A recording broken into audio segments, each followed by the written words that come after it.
The joint session will come to order.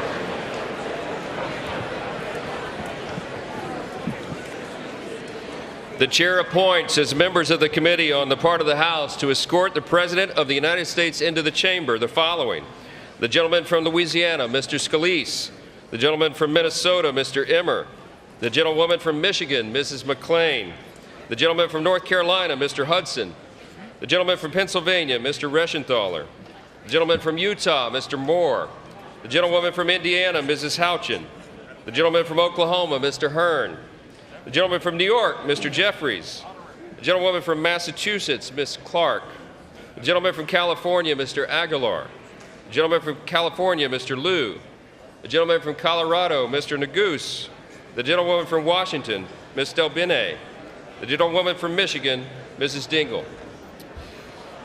The President of the Senate, at the direction of that body, appoints the following senators as members of the committee on the part of the Senate to escort the President of the United States into the House chamber: the Senator from South Dakota, Mr. Thune; the Senator from Wyoming, Mr. Barrasso; the Senator from Arkansas, Mr. Cotton; the Senator from Oklahoma, Mr. Lankford; the Senator from West Virginia, Mrs. Capito; the Senator from South Carolina, Mr. Scott; the Senator from New York, Mr. Schumer; the Senator from Illinois, Mr. Durbin; the Senator from Minnesota, Ms. Klobuchar; the Senator from New Jersey, Mr. Booker; the Senator from Wisconsin, Ms. Baldwin.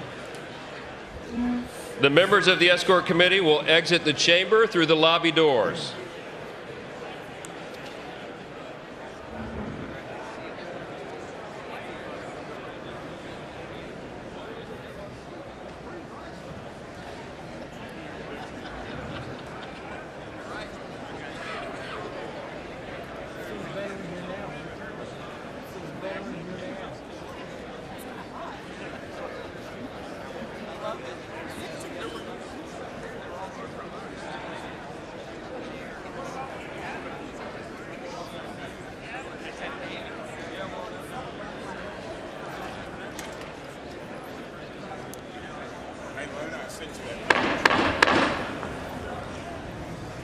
Mr. Speaker, the Dean of the Diplomatic Corps.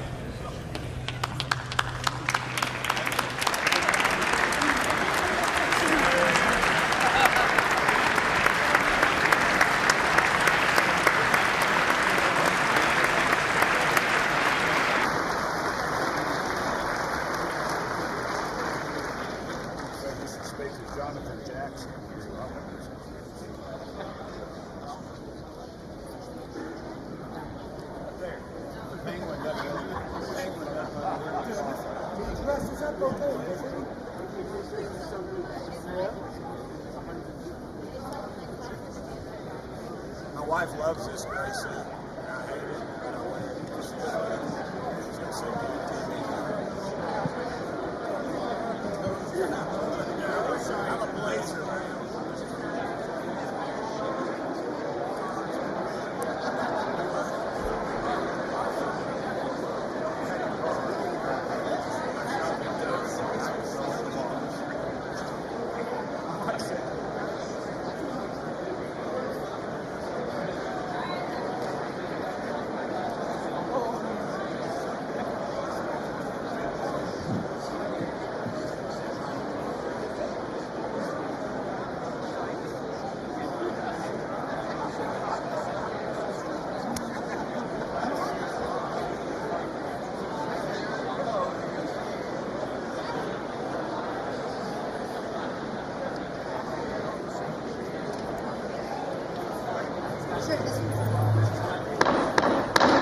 Mr. Speaker, the Chief Justice and Associate Justices of the United States Supreme Court.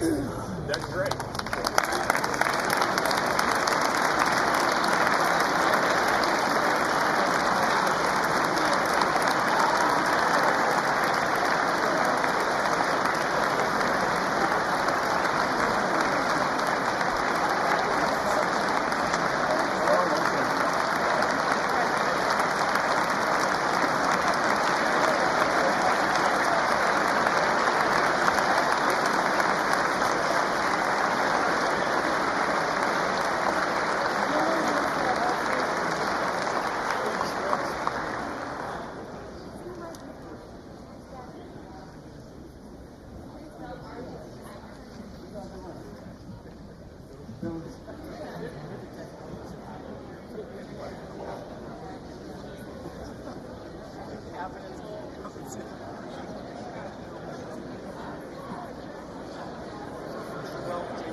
the President's Cabinet.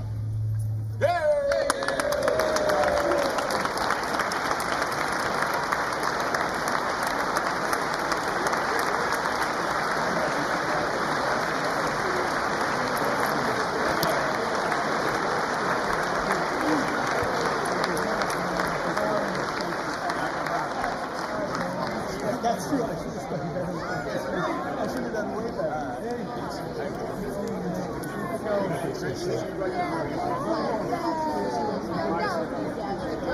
Secretary, can't wait to connect with you. You have so much more. Yes.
Mr. Speaker, the President of the United States.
Thank you.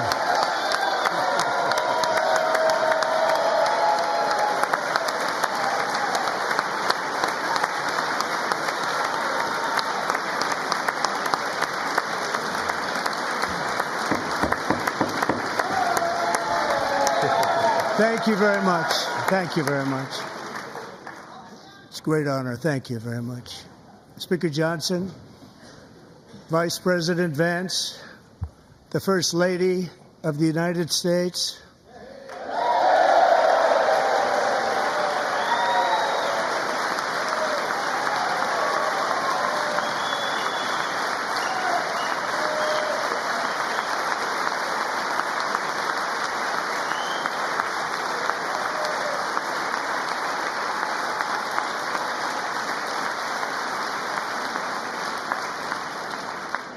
members of the United States Congress, thank you very much.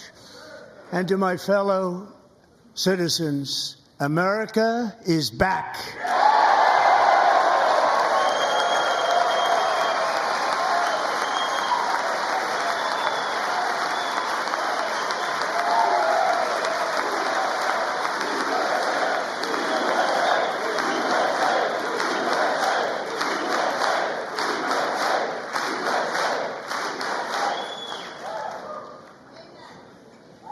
6 weeks ago, I stood beneath the dome of this Capitol and proclaimed the dawn of the golden age of America.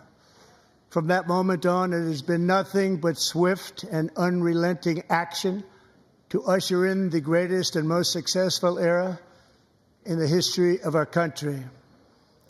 We have accomplished more in 43 days than most administrations accomplished in 4 years or 8 years, and we are just getting started.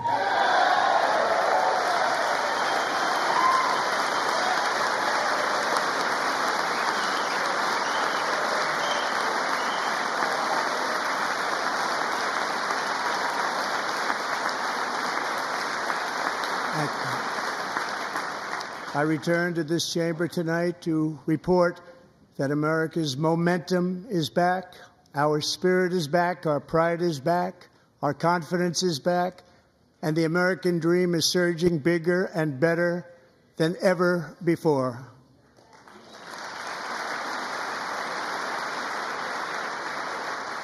The American dream is unstoppable, and our country is on the verge of a comeback, the likes of which the world has never witnessed and perhaps will never witness again.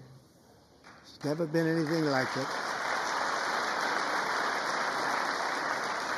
The presidential election of November 5th was a mandate like has not been seen in many decades. We won all 7 swing states, giving us an electoral college victory of 312 votes.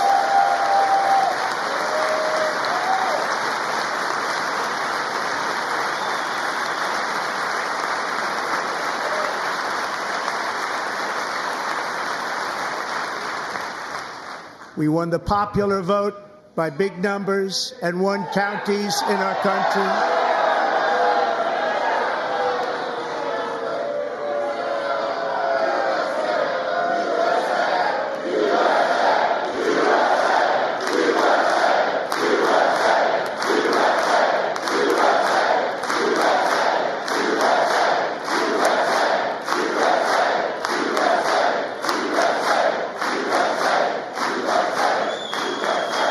And won counties in our country, 2,700 to 525, on a map that reads almost completely red for Republican.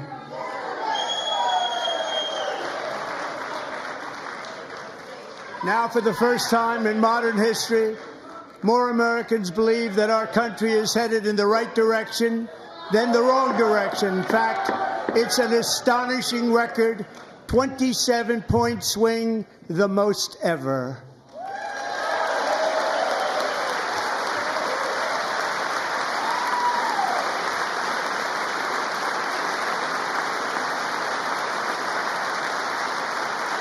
Likewise, Small business optimism saw its single largest one-month gain ever recorded, a 41-point jump.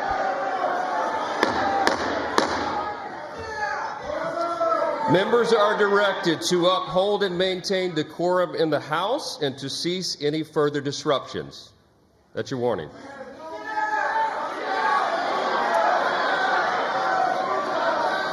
Members are engaging in willful and continuing breach of decorum, and the chair is prepared to direct the Sergeant-at-Arms to restore order to the joint session.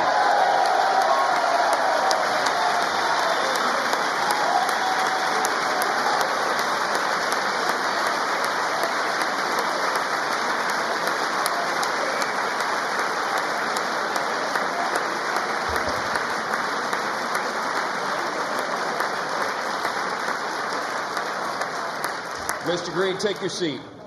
Take your seat, sir. Take your seat.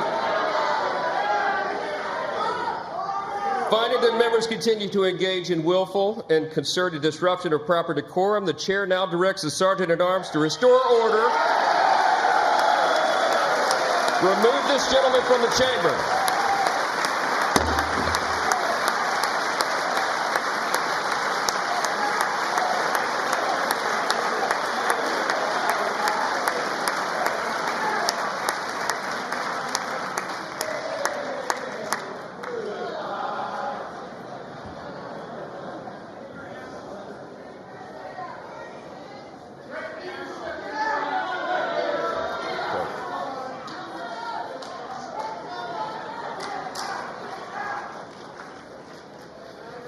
Members are directed to uphold and maintain decorum in the House. Mr. President, you continue. Thank you. Over the past 6 weeks, I have signed nearly 100 executive orders and taken more than 400 executive actions, a record to restore common sense, safety, optimism, and wealth all across our wonderful land. The people elected me to do the job, and I'm doing it.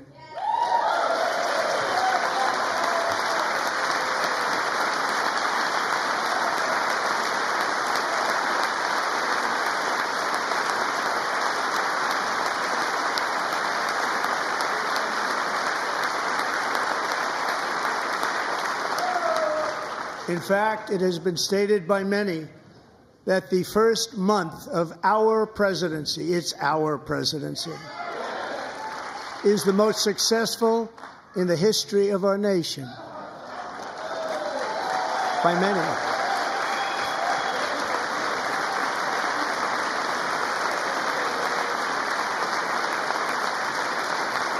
And what makes it even more impressive is that, do you know who number 2 is? George Washington. How about that? How about that? I don't know about that list, but we'll take it. Within hours of taking the oath of office, I declared a national emergency on our southern border, and I deployed the U.S. military and Border Patrol to repel the invasion of our country. And what a job they've done. As a result, illegal border crossings last month were by far the lowest ever recorded, ever.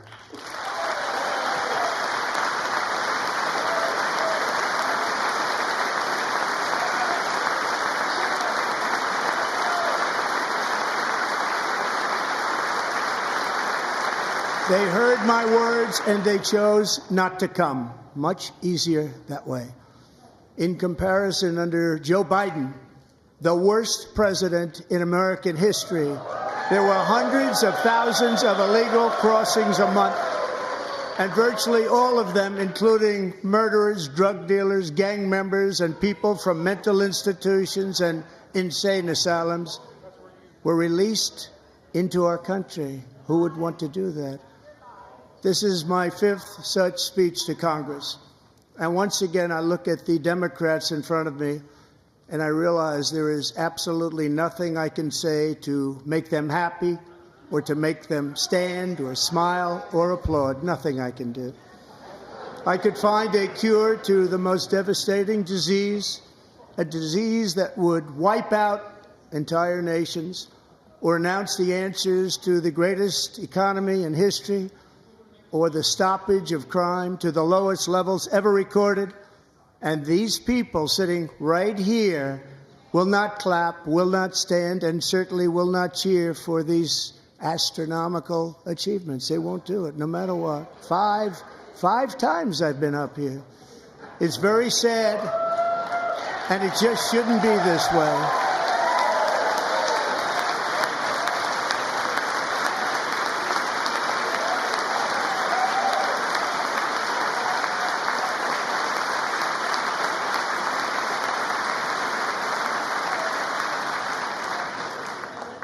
So Democrats sitting before me, for just this one night, why not join us in celebrating so many incredible wins for America? For the good of our nation, let's work together and let's truly make America great again.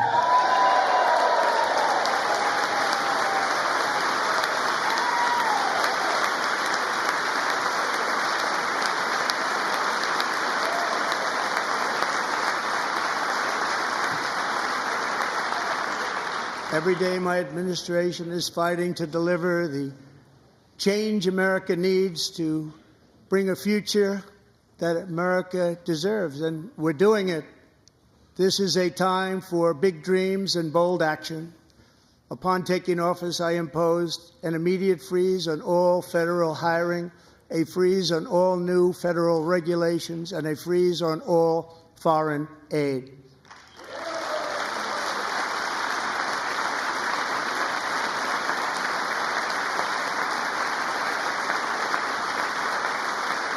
I terminated the ridiculous Green New Scam. I withdrew from the unfair Paris Climate Accord, which was costing us trillions of dollars that other countries were not paying.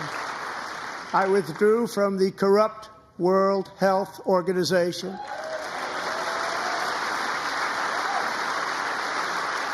And I also withdrew from the anti-American UN Human Rights Council.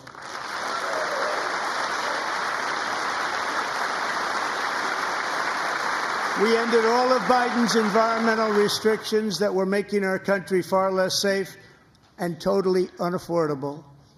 And importantly, we ended the last administration's insane electric vehicle mandate, saving our auto workers and companies from economic destruction.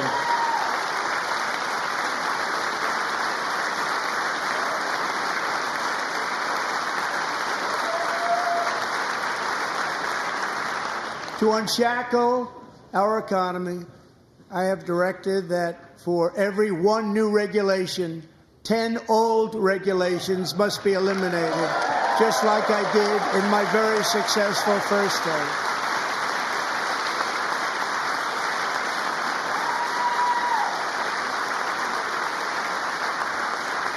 And in that first term, we set records on ending unnecessary rules and regulations like no other president had done before. We ordered all federal workers to return to the office. They will either show up for work in person or be removed from their job.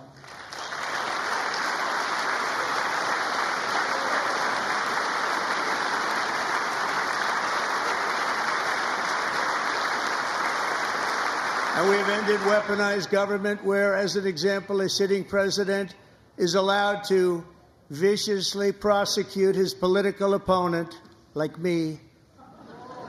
How did that work out? Not too good. Not too good.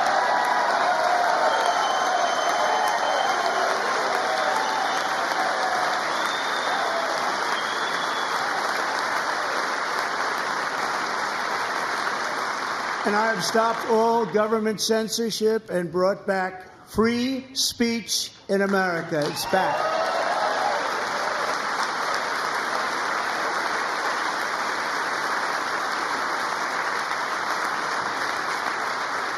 And 2 days ago, I signed an order making English the official language of the United States of America.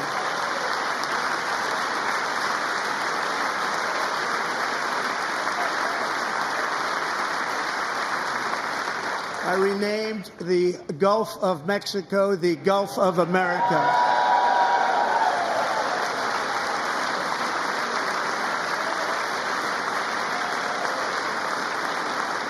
And likewise, I renamed, for a great president, William McKinley, Mount McKinley again. Beautiful Alaska. We love Alaska. We've ended the tyranny of so-called diversity, equity, and inclusion policies all across the entire federal government and indeed the private sector and our military. And our country will be woke no longer.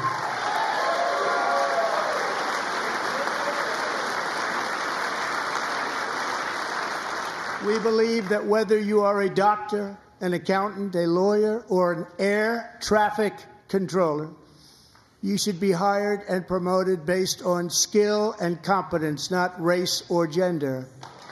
Very important.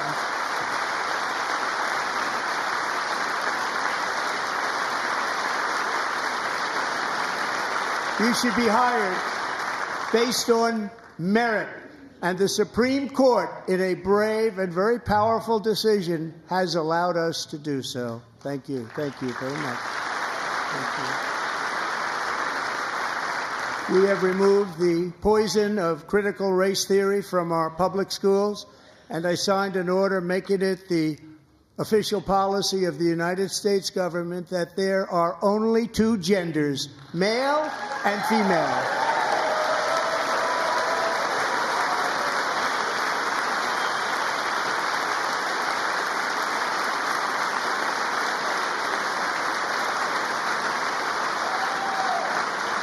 I also signed an executive order to ban men from playing in women's sports.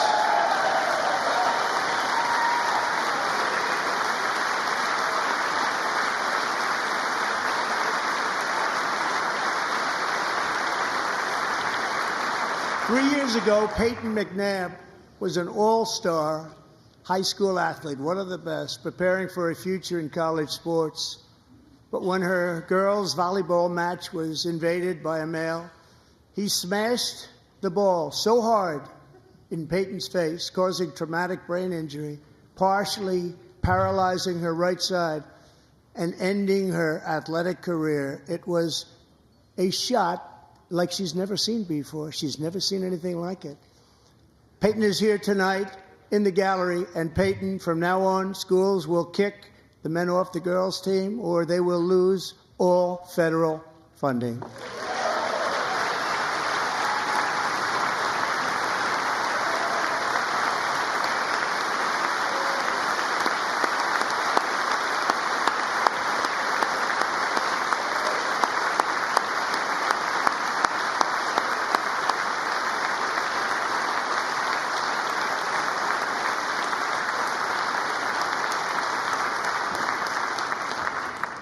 And if you really want to see numbers, just take a look at what happened in the women's boxing, weightlifting, track and field, swimming, or cycling, where a male recently finished a long-distance race 5 hours and 14 minutes ahead of a woman for a new record by 5 hours.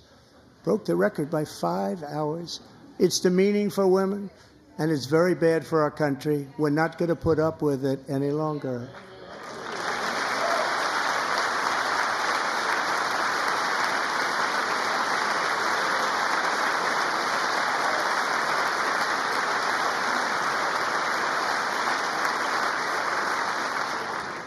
What I have just described is only a small fraction of the common sense revolution that is now, because of us, sweeping the entire world.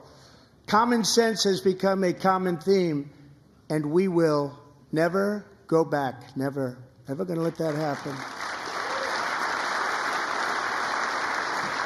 Among my very highest priorities is to rescue our economy and get dramatic and immediate relief to working families.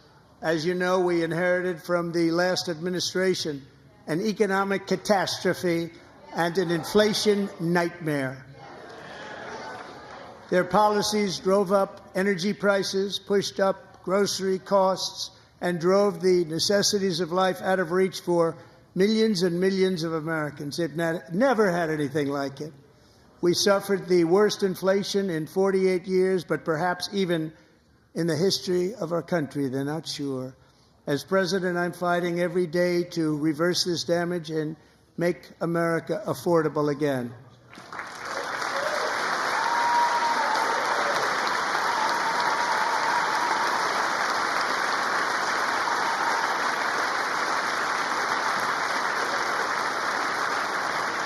Joe Biden especially let the price of eggs get out of control. The egg price is out of control, and we're working hard to get it back down. Secretary, do a good job on that. You inherited a total mess from the previous administration. Do a good job.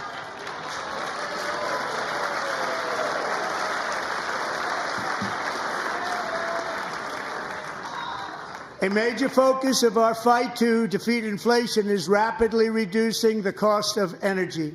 The previous administration cut the number of new oil and gas leases by 95%, slowed pipeline construction to a halt, and closed more than 100 power plants. We are opening up many of those power plants right now.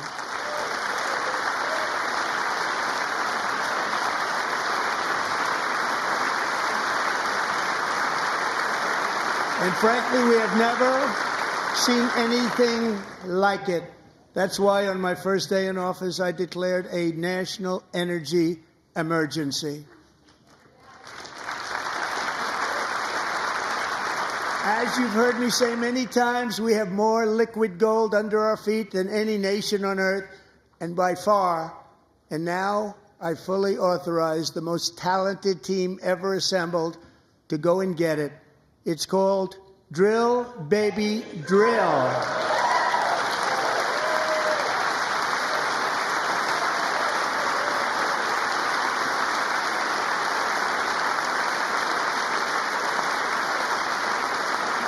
My administration is also working on a gigantic natural gas pipeline in Alaska, among the largest in the world, where Japan, South Korea, and other nations want to be our partner with investments of trillions of dollars each. There's never been anything like that one. It will be truly spectacular. It's all set to go. The permitting is gotten. And later this week, I will also take historic action to dramatically expand production of critical minerals and rare earths here in the USA.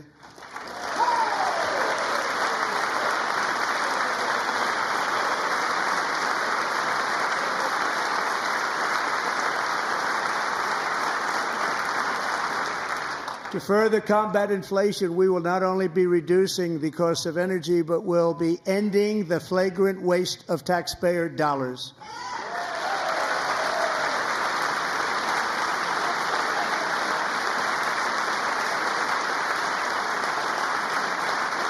And to that end, I have created the brand new Department of Government Efficiency, DOGE. Perhaps you've heard of it. Perhaps.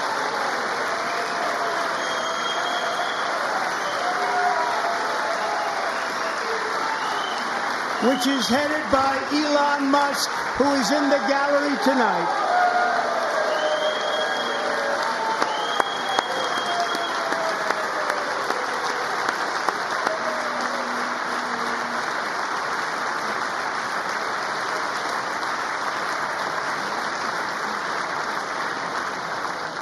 Thank you, Elon. He's working very hard. He didn't need this. He didn't need this. Thank you very much. We appreciate it. Everybody here, even this side, appreciates it, I believe. They just don't want to admit that. Just listen to some of the appalling waste we have already identified.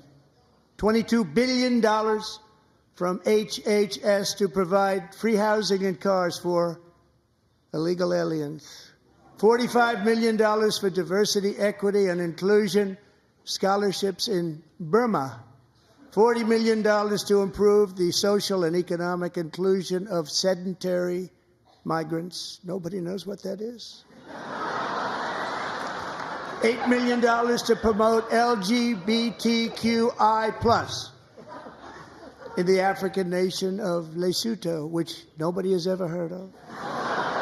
$60 million for indigenous peoples and Afro-Colombian empowerment in Central America. $60 million. $8 million for making mice transgender. This is real. $32 million for a left-wing propaganda operation in Moldova. $10 million for male circumcision in Mozambique. $20 million for the Arab Sesame Street in the Middle East. It's a program. $20 million for a program. $1.9 billion to recently created Decarbonization of Homes Committee, headed up, and we know she's involved. Just at the last moment, the money was passed over by a woman named Stacey Abrams. Have you ever heard of her? A $3.5 million consulting contract for lavish fish monitoring. $1.5 million for voter confidence in Liberia. $14 million for social cohesion in Mali. $59 million for illegal alien hotel rooms in New York City. He's a real estate developer. He's done very well. $250,000 to increase vegan local climate action innovation in Zambia. $42 million for social and behavior change in Uganda. $14 million for improving public procurement in Serbia. $47 million for improving learning outcomes in Asia. Asia's doing very well with learning. I don't know what we're doing. We should use it ourselves. And $101 million for DEI contracts at the Department of Education. The most ever paid, nothing even like it. Under the Trump administration, all of these scams, and they're far worse, but I didn't think it was appropriate to talk about them. They're so bad. Many more have been found out and exposed and swiftly terminated by a group of very intelligent, mostly young people, headed up by Elon, and we appreciate it. We found hundreds of billions of dollars of fraud.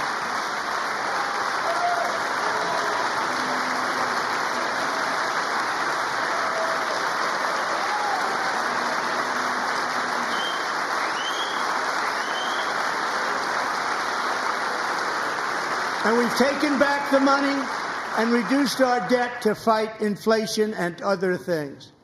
Taken back a lot of that money. We got it just in time. This is just the beginning. The Government Accountability Office, a federal government office, has estimated annual fraud of over $500 billion in our nation, and we are working very hard to stop it. We're going to. We're also identifying shocking levels of incompetence and probable fraud in the Social Security program for our seniors, and that our seniors and people that we love rely on. Believe it or not, government databases list 4.7 million Social Security members from people aged 100 to 109 years old. It lists 3.6 million people from ages 110 to 119. I don't know any of them. I know some people that are rather elderly, but not quite that elderly. 3.47 million people from ages 120 to 129. 3.9 million people from ages 130 to 139.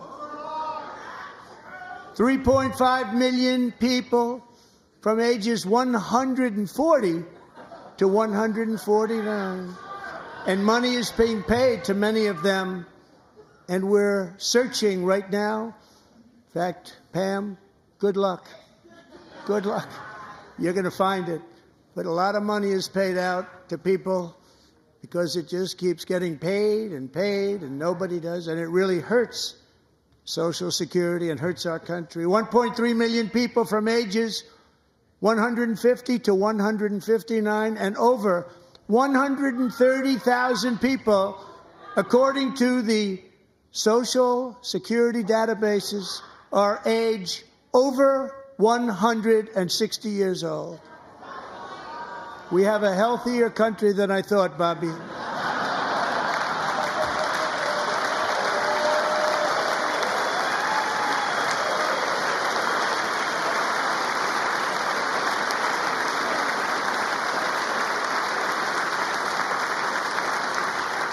Including, to finish, 1,039 people between the ages of 220 and 229, one person between the age of 240 and 249, and one person is listed at 360 years of age. More than 100 years older than our country. But we're going to find out where that money's going, and it's not going to be pretty. By slashing all of the fraud, waste, and theft we can find, we will defeat inflation, bring down mortgage rates, lower car payments and grocery prices, protect our seniors, and put more money in the pockets of American families.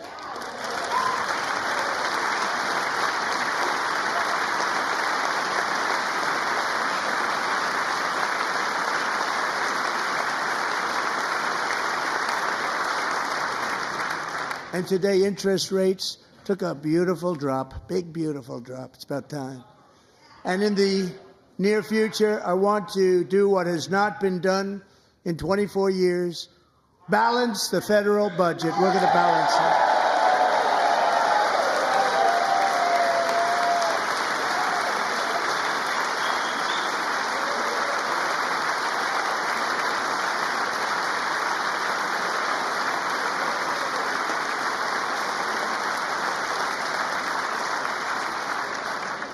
With that goal in mind, we have developed in great detail what we are calling the Gold Card, which goes on sale very, very soon.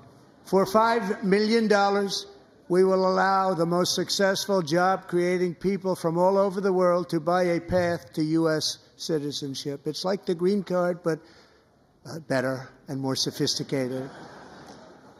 And these people will have to pay tax in our country. They won't have to pay tax from where they came. The money that they've made, you wouldn't want to do that, but they have to pay tax, create jobs. They'll also be taking people out of colleges and paying for them so that we can keep them in our country instead of having them being forced out.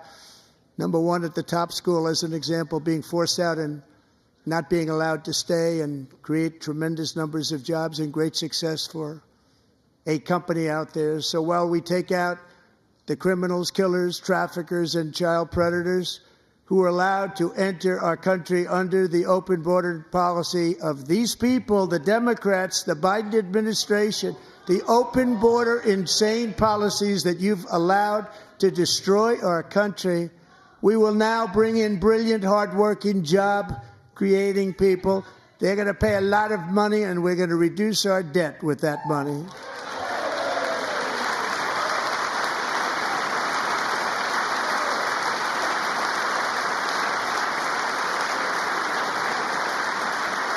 Americans have given us a mandate for bold and profound change. For nearly 100 years, the federal bureaucracy has grown until it has crushed our freedoms, ballooned our deficits, and held back America's potential in every possible way. The nation founded by pioneers and risk-takers now drowns under millions and millions of pages of regulations and debt. Approvals that should take 10 days to get instead take 10 years, 15 years, and even 20 years before you're rejected. Meanwhile, we have hundreds of thousands of federal workers who have not been showing up to work. My administration will reclaim power from this unaccountable bureaucracy, and we will restore true democracy to America again.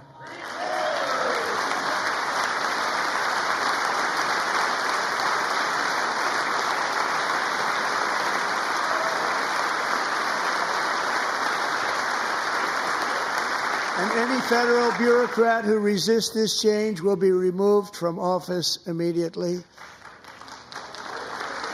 Because we are draining the swamp. It's very simple.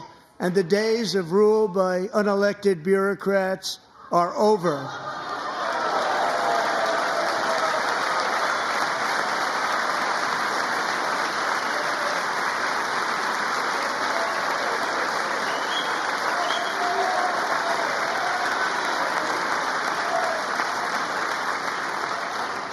And the next phase of our plan to deliver the greatest economy in history is for this Congress to pass tax cuts for everybody. They're in there. They're waiting for you to vote.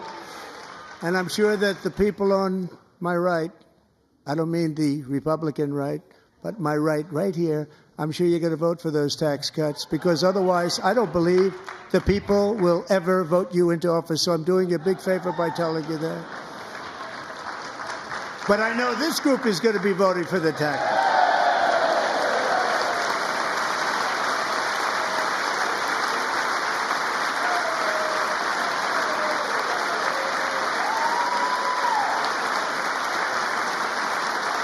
Thank you.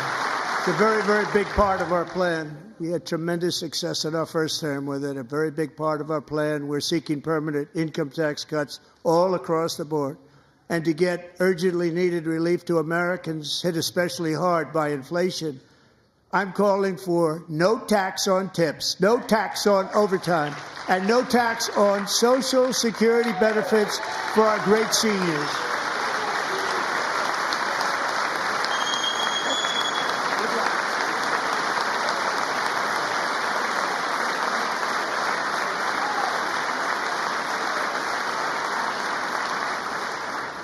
And I also want to make interest payments on car loans tax deductible, but only if the car is made in America.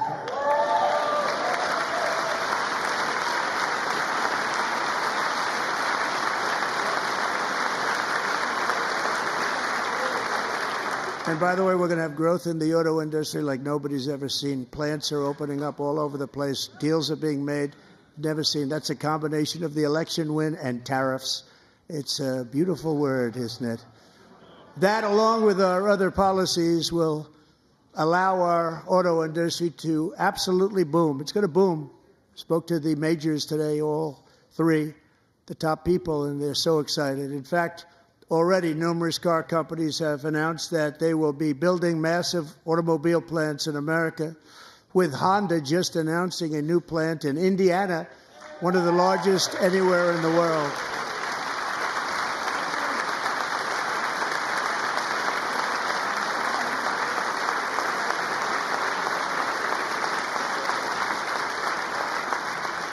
And this has taken place since our great victory on November 5th, a date which will hopefully go down as one of the most important in the history of our country.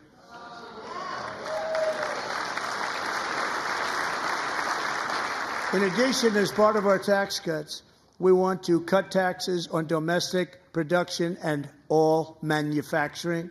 And just as we did before, we will provide 100% expensing. It will be retroactive to January 20th, 2025. And it was one of the main reasons why our tax cuts were so successful in our first term, giving us the most successful economy in the history of our country. First term. We had a great first term.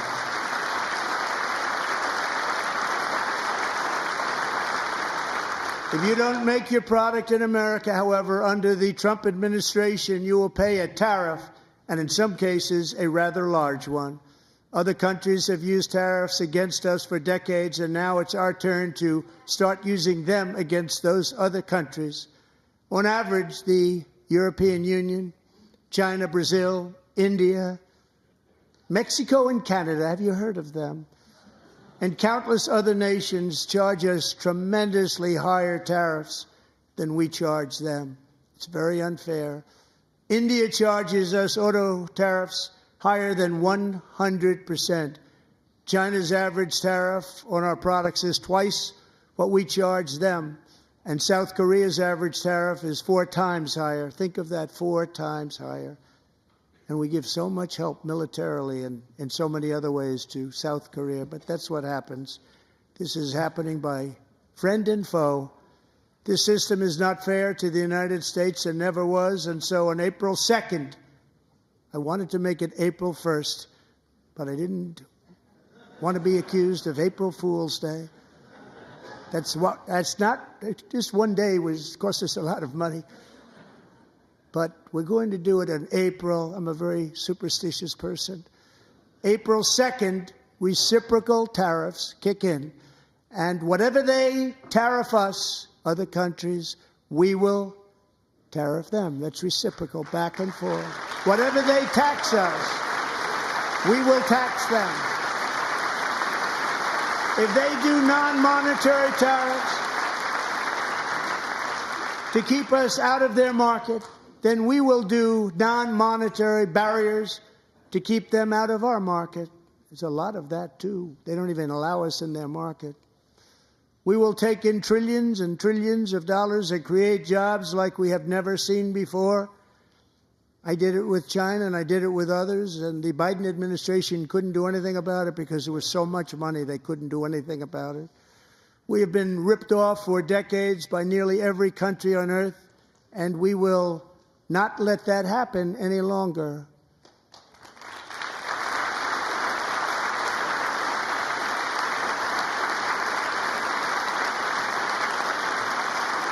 Much has been said over the last 3 months about Mexico and Canada, but we have very large deficits with both of them. But even more importantly, they've allowed fentanyl to come into our country at levels never seen before, killing hundreds of thousands of our citizens and many very young, beautiful people, destroying families. Nobody's ever seen anything like it. They are, in effect, receiving subsidies of hundreds of billions of dollars. We pay subsidies to Canada and to Mexico of hundreds of billions of dollars, and the United States will not be doing that any longer. We're not going to do it any longer.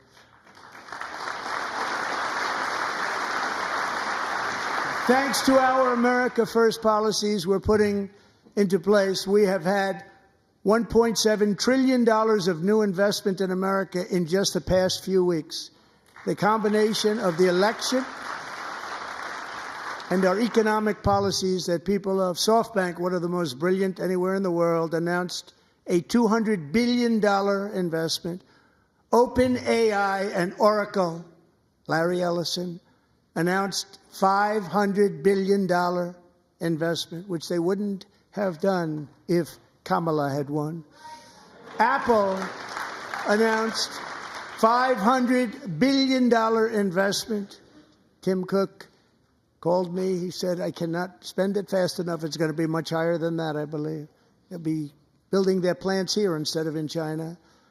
And just yesterday, Taiwan Semiconductor, the biggest in the world, most powerful in the world, has a tremendous amount, 97% of the market, announced a $165 billion investment to build the most powerful chips on earth right here in the USA.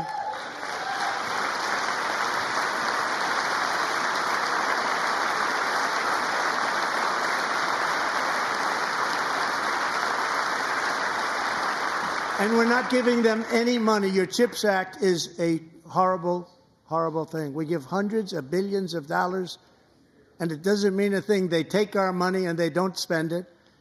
All that meant to them, we're giving them no money.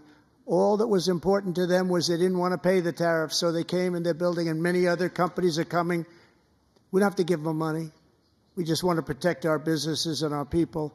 And they will come because they won't have to pay tariffs if they build in America. So it's very amazing. You should get rid of the CHIP Act, and whatever's left over, Mr. Speaker, you should use it to reduce debt or any other reason you want to.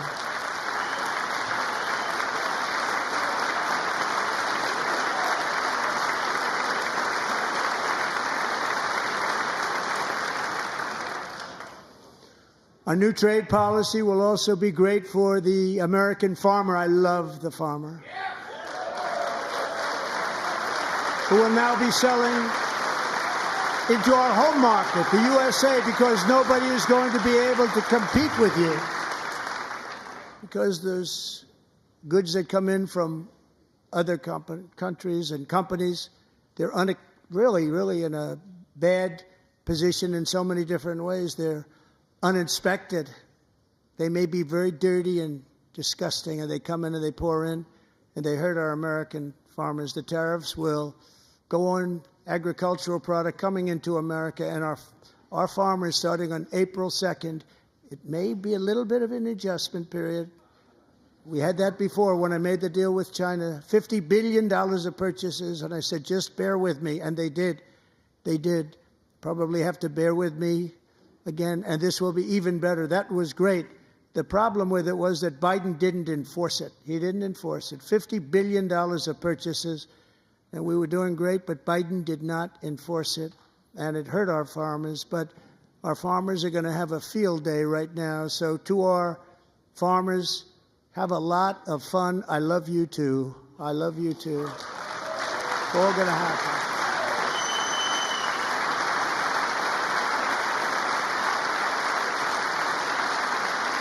And I have also imposed a 25% tariff on foreign aluminum, copper, lumber, and steel, because if we don't have, as an example, steel and lots of other things, we don't have a military, and frankly, we just won't have a country very long. Here today is a proud American steelworker, fantastic person from Decatur, Alabama, Jeff Denard.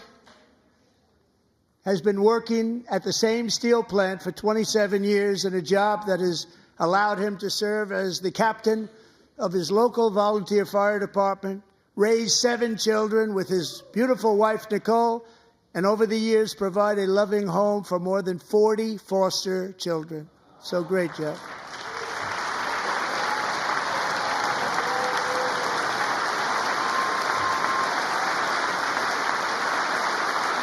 Thank you, Jeff. Thank you, Jeff.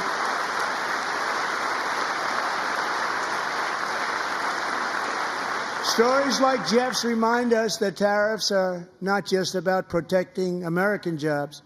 They're about protecting the soul of our country. Tariffs are about making America rich again and making America great again, and it's happening, and it will happen rather quickly. There'll be a little disturbance, but we're okay with that. It won't be much. No, you're not. Oh.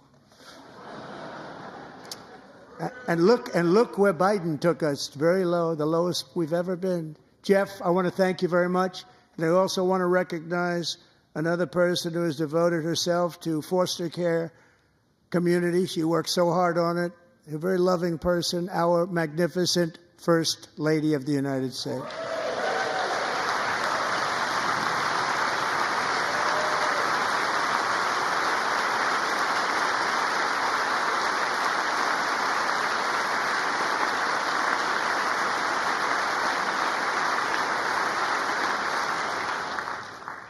Melania's work has yielded incredible results, helping prepare our nation's future leaders as they enter the workforce. Our First Lady is joined by 2 impressive young women, very impressive. Haley Ferguson, who benefited from the First Lady's Fostering the Future initiative and is poised to complete her education and become a teacher. And Elliston Berry, who became a victim of an illicit deepfake image produced by a peer. With Elliston's help, the Senate just passed the Take It Down Act, and this is so important. Thank you very much, John. John Thune, thank you. Stand up, John. Thank you, John.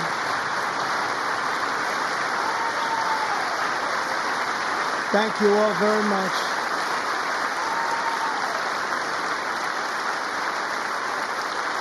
Thank you. And thank you to John Thune and the Senate. Great job. To criminalize the publication of such images online is terrible, terrible thing. And once it passes the House, I look forward to signing that bill into law. Thank you. And I'm going to use that bill for myself, too, if you don't mind. Because nobody gets treated worse than I do online. Nobody. That's great. Thank you very much to the Senate. Thank you. But if we truly care about protecting Americans' children, no step is more crucial than securing America's borders. Over the past 4 years, 21 million people poured into the United States. Many of them were murderers, human traffickers, gang members, and other criminals from the streets of dangerous cities all throughout the world. Because of Joe Biden's insane and very dangerous open border policies, they are now strongly embedded in our country, but we are getting them out and getting them out fast.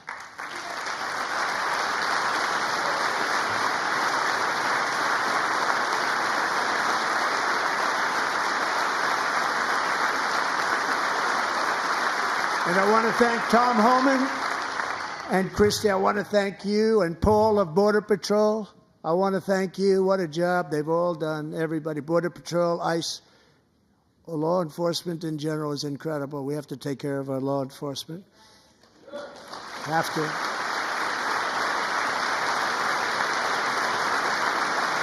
Last year,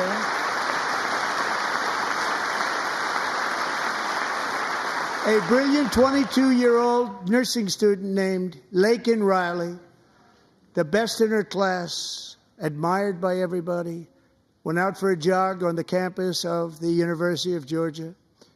That morning, Laken was viciously attacked, assaulted, beaten, brutalized, and horrifically murdered. Laken was stolen from us by a savage illegal alien gang member who was arrested while trespassing across Biden's open southern border and then set loose into the United States under the heartless policies of that failed administration. It was indeed a failed administration. He had then been arrested and released in a Democrat-run sanctuary city, a disaster, before ending the life of this beautiful young angel. With us this evening are Laken's beloved mother, Allison, and her sister, Lauren.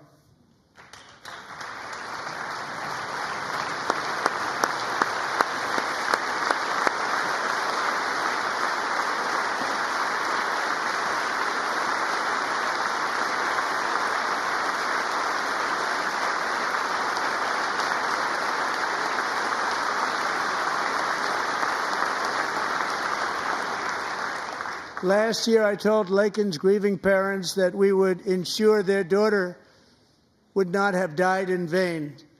That's why the very first bill I signed into law as your 47th president mandates the detention of all dangerous criminal aliens who threaten public safety. It's a very strong, powerful act.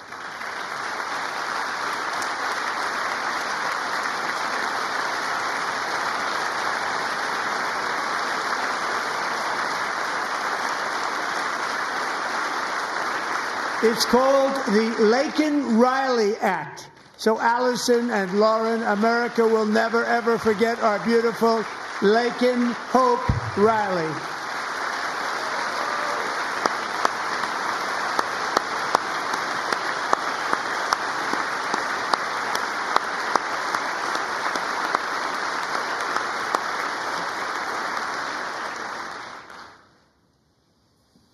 Thank you very much. Since taking office, my administration has launched the most sweeping border and immigration crackdown in American history, and we quickly achieved the lowest numbers of illegal border crossers ever recorded. Thank you.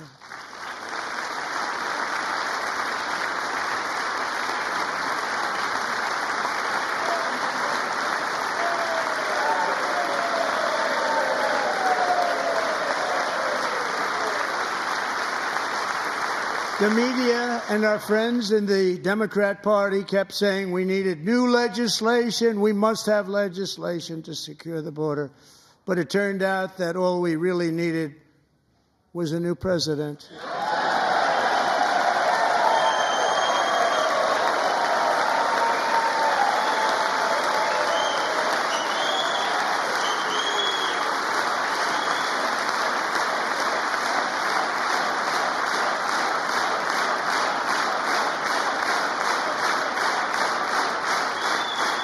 Thank you. Joe Biden didn't just open our borders, he flew illegal aliens over them to overwhelm our schools, hospitals, and communities throughout the country.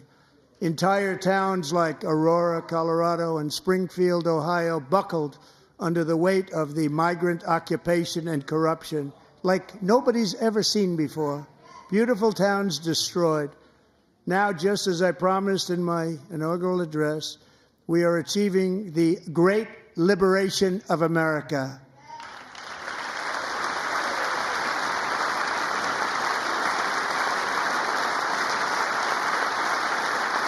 But there still is much work to be done. Here tonight is a woman I have gotten to know, Alexis Nungari from Houston. Wonderful woman. Last June, Alexis's 12-year-old daughter, her precious Jocelyn, walked to a nearby convenience store. She was kidnapped, tied up, assaulted for 2 hours under a bridge, and horrifically murdered. Arrested and charged with this heinous crime are 2 illegal alien monsters from Venezuela, released into America by the last administration through their ridiculous open border. The death of this beautiful 12-year-old girl and the agony of her mother and family touched our entire nation greatly. Alexis, I promised that we would always remember your daughter, your magnificent daughter, and earlier tonight, I signed an order keeping my word to you. One thing I have learned about Jocelyn is that she loved animals so much. She loved nature. Across Galveston Bay, from where Jocelyn lived in Houston, you will find a magnificent national wildlife refuge, a pristine, peaceful, 34,000-acre sanctuary for all of God's creatures on the edge of the Gulf of America. Alexis, moments ago, I formally renamed that refuge in loving memory of your beautiful daughter, Jocelyn.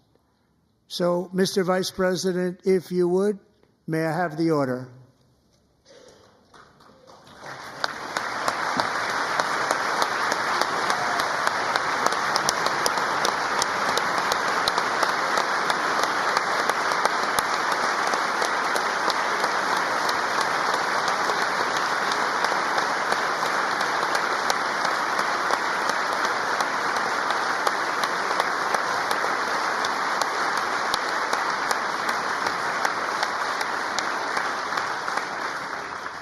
Thank you very much. All 3 savages charged with Jocelyn and Lakin's murders were members of the Venezuelan prison gang, the toughest gang, they say, in the world, known as Tren de Aragua. 2 weeks ago, I officially designated this gang, along with MS-13 and the bloodthirsty Mexican drug cartels, as foreign terrorist organizations.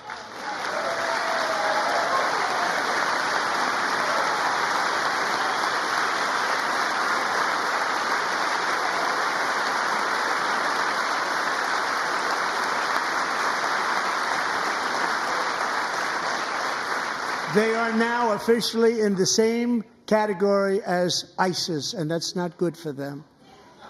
Countless thousands of these terrorists were welcomed into the U.S. by the Biden administration.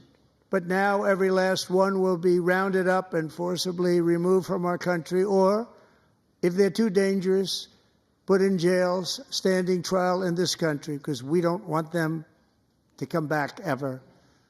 With us this evening is a warrior on the front lines of that battle, Border Patrol Agent Roberto Ortiz. Great guy.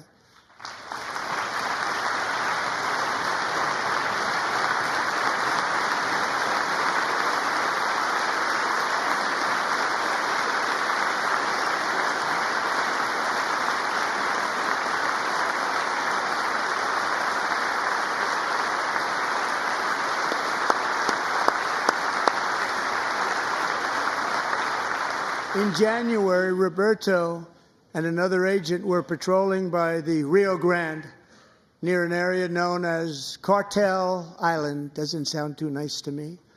When heavily armed gunmen started shooting at them. Roberto saw that his partner was totally exposed, at great danger, and he leapt into action, returning fire and providing crucial seconds for his fellow agent to seek safety, just barely. I have some of the prints of that event, and it was not good. Agent Ortiz, we salute you for your great courage and for your line of fire that you took and for the bravery that you showed. We honor you, and we will always honor you. Thank you, Roberto, very much.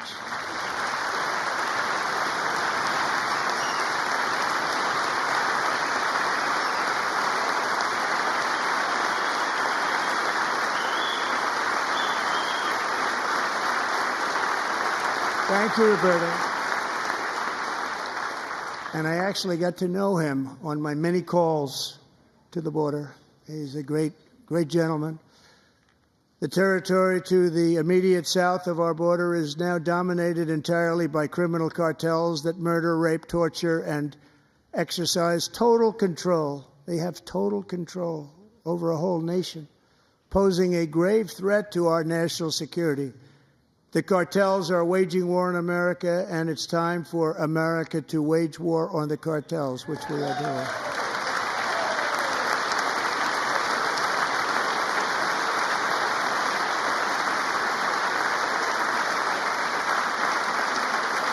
Five nights ago, Mexican authorities, because of our tariff policies being imposed on them, think of this, handed over to us 29 of the biggest cartel leaders in their country. That has never happened before. They want to make us happy. First time ever. But we need Mexico and Canada to do much more than they've done, and they have to stop the fentanyl and drugs pouring into the USA. They're going to stop it. I have sent Congress a detailed funding request laying out exactly how we will eliminate these threats to protect our homeland and complete the largest deportation operation in American history, larger even than current record holder President Dwight D. Eisenhower, a moderate man, but someone who believed very strongly in borders. Americans expect Congress to send me this funding without delay so I can sign it into law. So, Mr. Speaker, John Thune, both of you, I hope you're going to be able to do that, Mr. Speaker. Thank you. Mr. Leader, thank you. Thank you very much. And let's get it to me. I'll sign it so fast, you won't even believe it.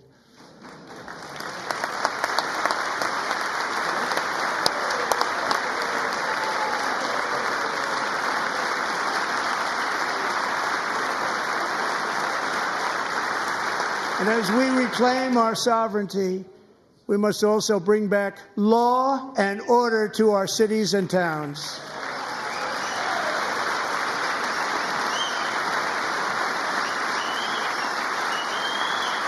In recent years, our justice system has been turned upside down by radical left lunatics.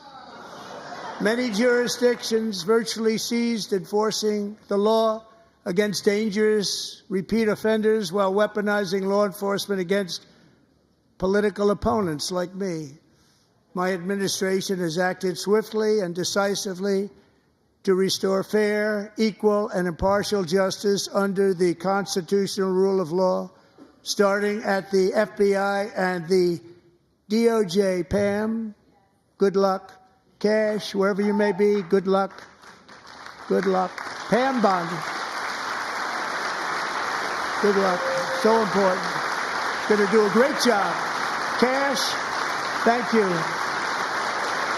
Thank you, Cash.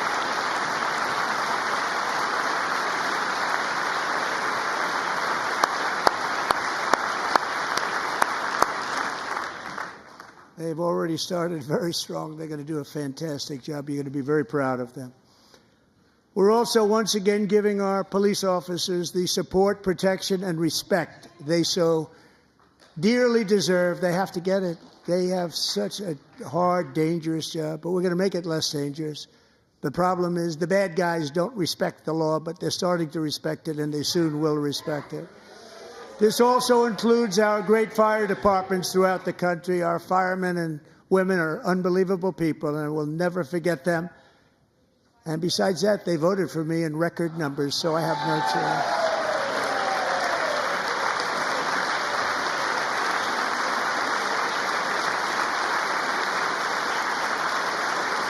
1 year ago this month, 31-year-old New York police officer Jonathan Diller, unbelievably wonderful person and a great officer, was gunned down at a traffic stop on Long Island. I went to his funeral. The vicious criminal charged with his murder had 21 prior arrests, and they were rough arrests, too. He was a real bad one. The thug in the seat next to him had 14 prior arrests and went by the name of Killer. He was Killer. He killed other people, they say, a lot of them. I attended Officer Diller's service, and when I met his wife and one-year-old son, Ryan, it was very inspirational, actually. His widow's name is Stephanie, and she is here tonight. Stephanie, thank you very much, Stephanie. Thank you very much.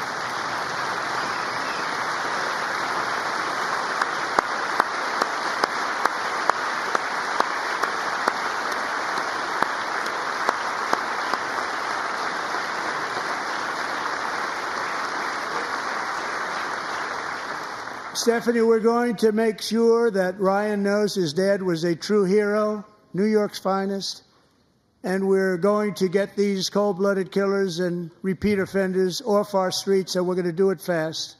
Got to stop it. They get out with 28 arrests. They push people into subway trains. They hit people over the head, back of the head with baseball bats. We got to get them out of here.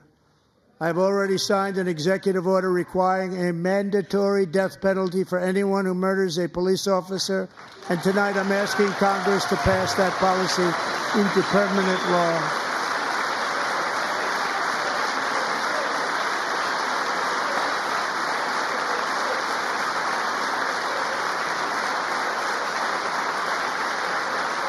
I'm also asking for a new crime bill getting tough on repeat offenders while enhancing protections for America's police officers so they can do their jobs without fear of their lives being totally destroyed. They don't want to be killed. We're not going to let them be killed. Joining us in the gallery tonight is a young man who truly loves our police. His name is DJ Daniel. He is 13 years old, and he has always dreamed of becoming a police officer.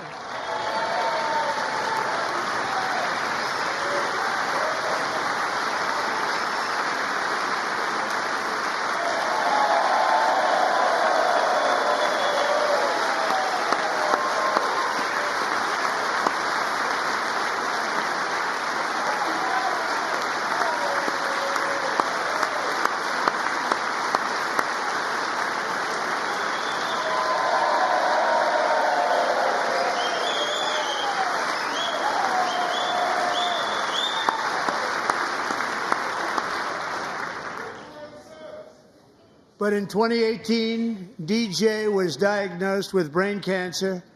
The doctors gave him 5 months at most to live. That was more than 6 years ago.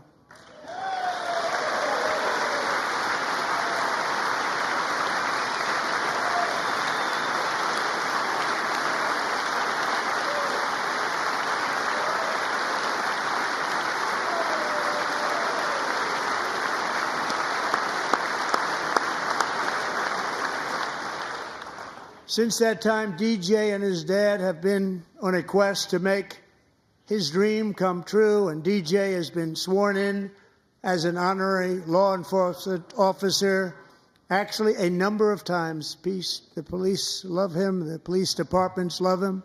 And tonight, DJ, we're going to do you the biggest honor of them all. I am asking our new Secret Service Director, Sean Curran, to officially make you an agent of the United States Secret Service.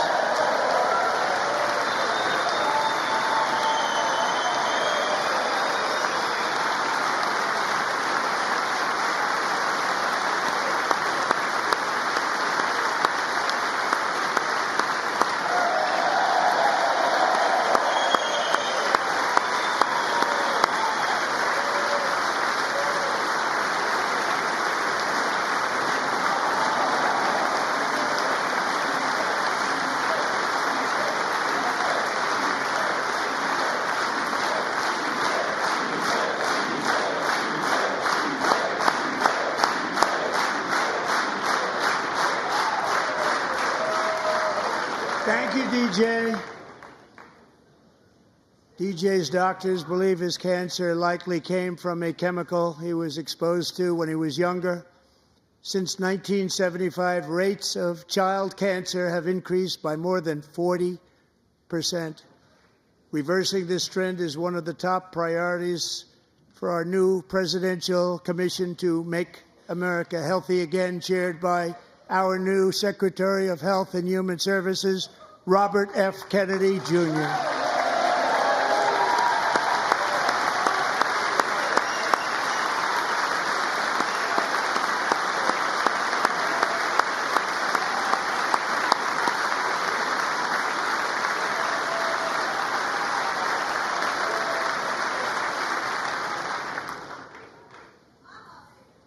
With the name Kennedy, you would have thought everybody over here would have been cheering. How quickly they forget. Our goal is to get toxins out of our environment, poisons out of our food supply, and keep our children healthy and strong. As an example, not long ago, and you can't even believe these numbers, 1 in 10,000 children had autism, 1 in 10,000. And now it's 1 in 36. There's something wrong. 1 in 36. Think of that. So we're going to find out what it is, and there's nobody better than Bobby and all of the people that are working with you. You have the best to figure out what is going on. Okay, Bobby? Good luck. It's a very important job. Thank you.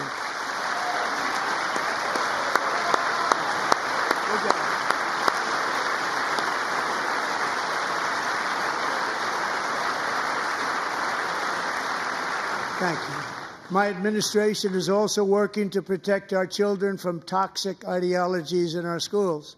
A few years ago, January Littlejohn and her husband discovered that their daughter's school had secretly socially transitioned their 13-year-old little girl.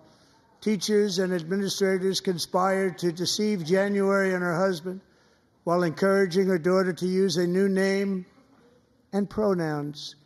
They, them pronoun, actually, all without telling January, who is here tonight and is now a courageous advocate against this form of child abuse. January, thank you. Thank you. Thank you very much.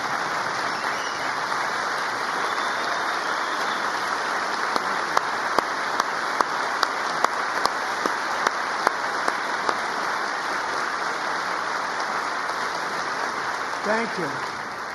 Stories like this are why, shortly after taking office, I signed an executive order banning public schools from indoctrinating our children with transgender ideology.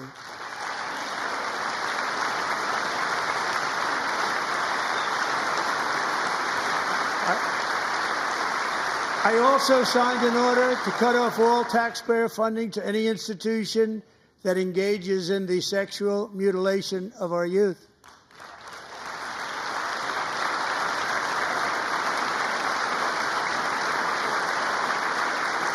And now I want Congress to pass a bill permanently banning and criminalizing sex changes on children and forever ending the lie that any child is trapped in the wrong body. This is a big lie.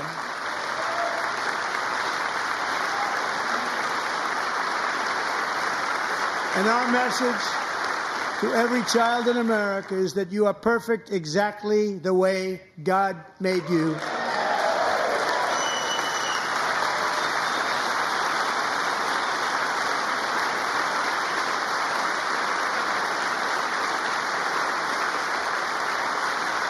Because we're getting wokeness out of our schools and out of our military, and it's already out, and it's out of our society. We don't want it. Wokeness is trouble. Wokeness is bad. It's gone. It's gone. And we feel so much better for it, don't we? Don't we feel better? Our service members won't be activists and ideologues. They will be fighters and warriors. They will fight for our country. And Pete, congratulations. Secretary of Defense, congratulations.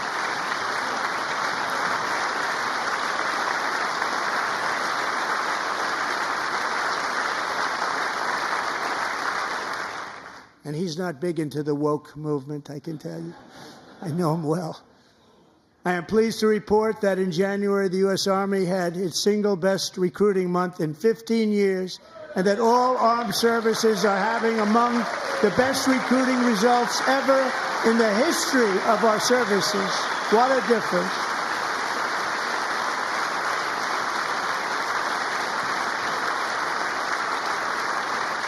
And you know, it was just a few months ago where the results were exactly the opposite. We couldn't recruit anywhere. We couldn't recruit. Now we're having the best results just about that we've ever had. What a tremendous turnaround. It's really a beautiful thing to see. People love our country again. It's very simple. They love our country, and they love being in our military again. So it's a great thing, and thank you very much. Great job. Thank you.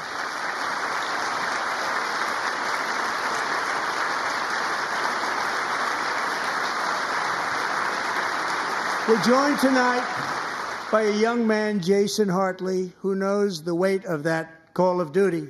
Jason's father, grandfather, and great-grandfather all wore the uniform. Jason tragically lost his dad, who was also a Los Angeles County Sheriff's deputy when he was just a boy, and now he wants to carry on the family legacy of service. Jason is a senior in high school, a 6-letter varsity athlete, a really good athlete, they say, a brilliant student with a 4.46, that's good, GPA. And his greatest dream is to attend the U.S. Military Academy at West Point.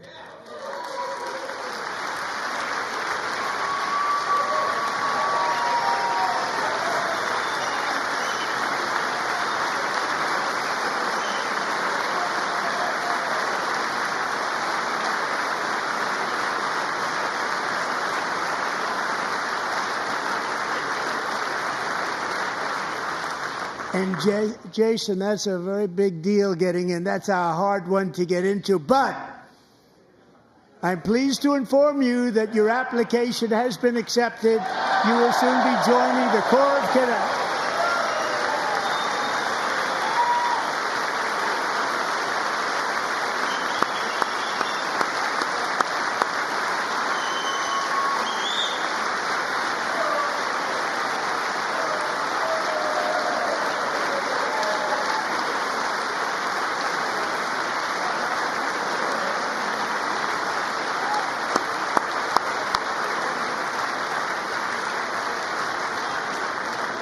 Thank you. Jason, you're going to be on the long gray line, Jason. As Commander-in-Chief, my focus is on building the most powerful military of the future. As a first step, I'm asking Congress to fund a state-of-the-art Golden Dome missile defense shield to protect our homeland, all made in the USA.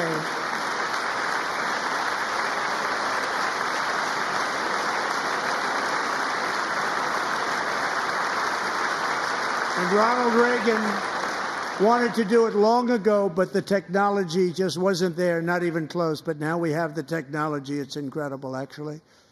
And other places, they have it. Israel has it. Other places have it. And the United States should have it too, right, Tim, right? They should have it too. So I want to thank you. But it's a very, very important. This is a very dangerous world. We should have it. We want to be protected, and we're going to protect our citizens like never before. To boost our defense industrial base, we are also going to resurrect the American shipbuilding industry, including commercial shipbuilding and military shipbuilding.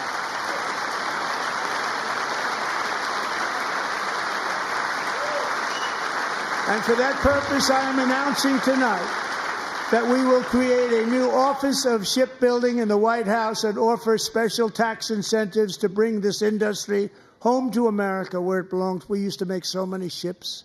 We don't make them anymore very much, but we're going to make them very fast, very soon. It will have a huge impact. To further enhance our national security, my administration will be reclaiming the Panama Canal, and we've already started doing it.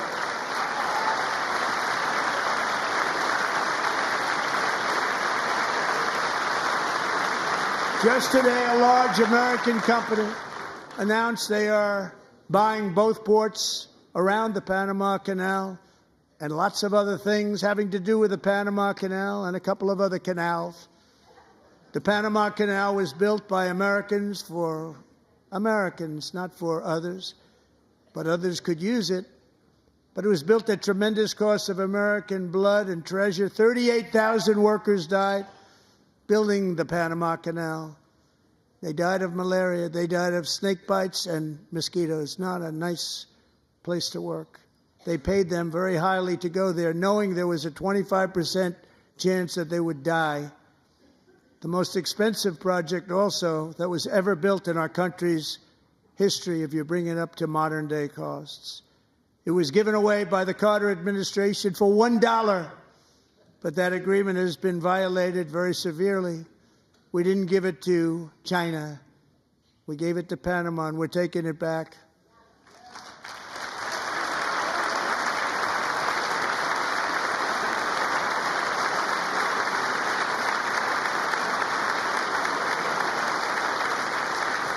And we have Marco Rubio in charge. Good luck, Marco. Now, we know who to blame if anything goes wrong. Marco's been amazing, and he's going to do a great job. Think of it. He got 100 votes. You know, he was approved with actually 99, but the 100th was this gentleman, and I feel very certain. So let's assume he got 100 votes. And I'm either very, very happy about that or I'm very concerned about it. But he's already proven. I mean, he's a great gentleman. He's respected by everybody, and we appreciate you voting for Marco. He's going to do a fantastic job. Thank you. Thank you. He's doing a great job. Great job. And I also have a message tonight for the incredible people of Greenland. We strongly support your right to determine your own future. And if you choose, we welcome you into the United States of America. We need Greenland for national security and even international security, and we're working with everybody involved to try and get it. But we need it really for international world security, and I think we're going to get it. One way or the other, we're going to get it. We will keep you safe. We will make you rich, and together we will take Greenland to heights like you have never thought possible before. It's a very small population, but very, very large piece of land and very, very important for military security. America is once again standing strong against the forces of radical Islamic terrorism. 3.5 years ago, ISIS terrorists killed 13 American service members and countless others in the Abbey Gate bombing during the disastrous and incompetent withdrawal from Afghanistan. Not that they were withdrawing, it was the way they withdrew. Perhaps the most embarrassing moment in the history of our country. Tonight, I am pleased to announce that we have just apprehended the top terrorist responsible for that atrocity, and he is right now on his way here to face the swift sword of American justice.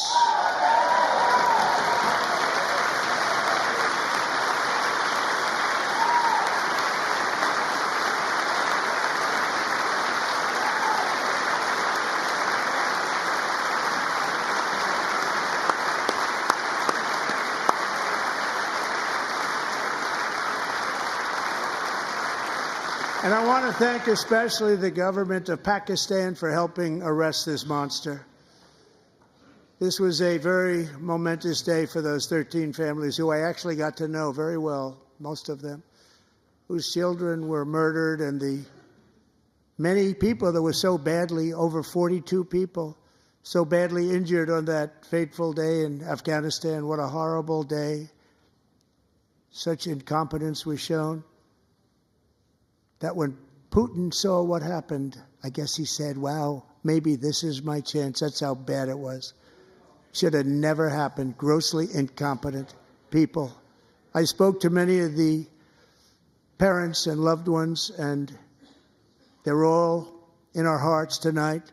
Just spoke to them on the phone. We had a big call every one of them called, and everybody was on the line, and they did nothing but cry with happiness. They were very happy, as happy as you can be under those circumstances. Their child, brother, sister, son, daughter was killed for no reason whatsoever. In the Middle East, we're bringing back our hostages from Gaza. In my first term, we achieved one of the most groundbreaking peace agreements in generations, the Abraham Accords.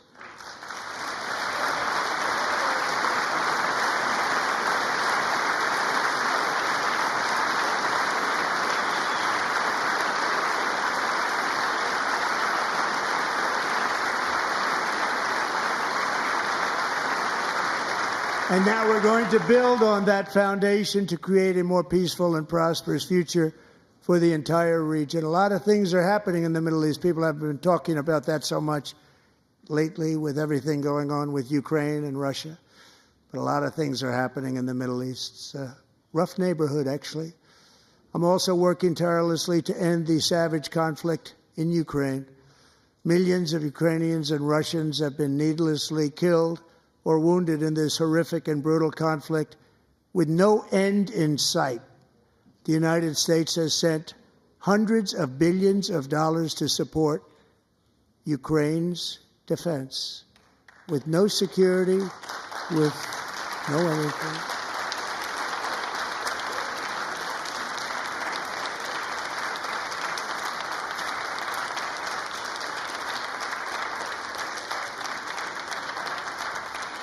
Do you want to keep it going for another 5 years?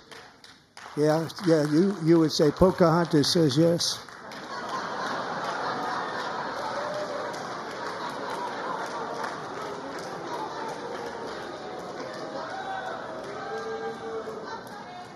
$2,000 people are being killed every single week. More than that. They're Russian young people. They're Ukrainian young people. They're not Americans. But I want it to stop. Meanwhile, Europe has sadly spent more money buying Russian oil and gas than they have spent on defending Ukraine, by far. Think of that. They've spent more buying Russian oil and gas than they have defending. And we've spent perhaps $350 billion, like taking candy from a baby. That's what happened. And they've spent $100 billion. What a difference that is. And we have an ocean separating us, and they don't. But we're getting along very well with them, and lots of good things are happening.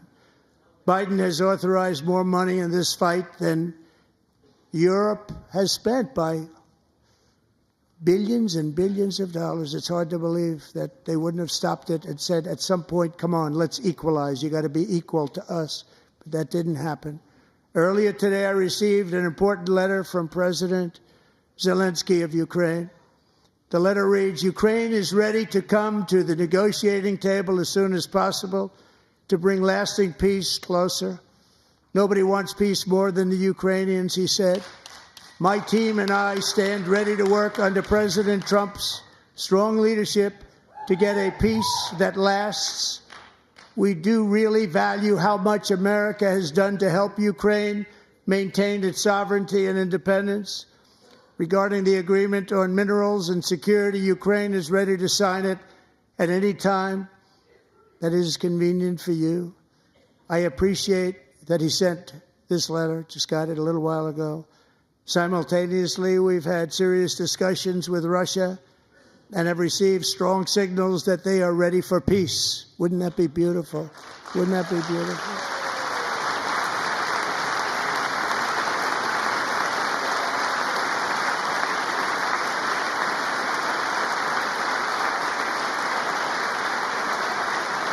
Wouldn't that be beautiful?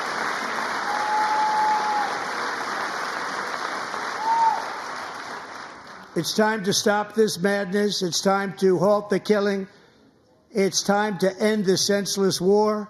If you want to end wars, you have to talk to both sides. Nearly 4 years ago, amid rising tensions, a history teacher named Mark Fogel was detained in Russia and sentenced to 14 years in a penal colony. Rough stuff. The previous administration barely lifted a finger to help him. They knew he was innocent, but they had no idea where to begin. But last summer, I promised his 95-year-old mother, Malphine, that we would bring her boy safely back home. After 22 days in office, I did just that, and they are here tonight.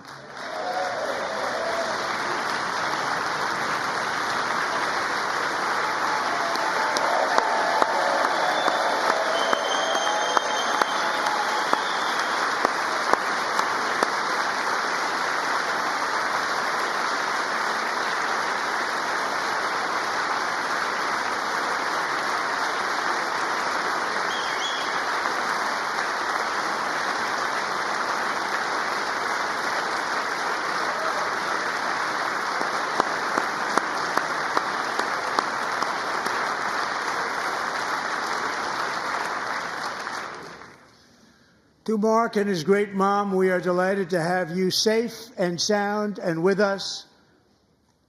As fate would have it, Mark Fogel was born in a small rural town in Butler, Pennsylvania. Have you heard of it? Where his mother has lived for the past 78 years. I just happened to go there last July 13th for a rally. That was not pleasant. And that is where I met his beautiful mom right before I walked onto that stage. And I told her I would not forget what she said about her son. And I never did I? Never forgot. Less than 10 minutes later, at that same rally, gunfire rang out, and a sick and deranged assassin unloaded 8 bullets from his sniper's perch into a crowd of many thousands of people. My life was saved by a fraction of an inch, but some were not so lucky. Corey Comparator was a firefighter, a veteran, a Christian, a husband, a devoted father, and above all, a protector. When the sound of gunshots pierced the air, it was a horrible sound. Corey knew instantly what it was and what to do. He threw himself on top of his wife and daughters and shielded them from the bullets with his own body. Corey was hit really hard. You know the story from there. He sacrificed his life to save theirs. 2 others, very fine people, were also seriously hit. But thankfully, with the help of 2 great country doctors, we thought they were gone, and they were saved. So those doctors had great talent. We're joined by Corey's wife, Helen, who was his high school sweetheart, and their 2 beloved daughters, Allison and Kaylee. Thank you.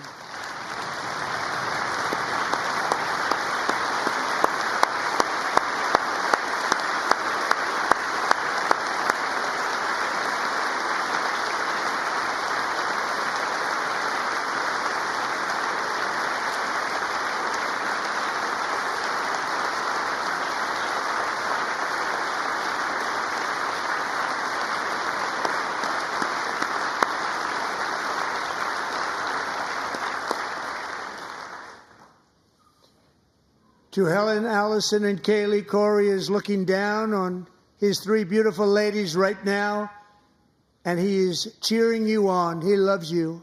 He is cheering you on. Corey was taken from us much too soon, but his destiny was to leave us all with a shining example of the selfless devotion of a true American patriot. It was love like Corey's that built our country, and it's love like Corey's that is going to make our country more majestic than ever before. I believe that my life was saved that day in Butler for a very good reason. I was saved by God to make America great again. I believe that. Thank you. Thank you.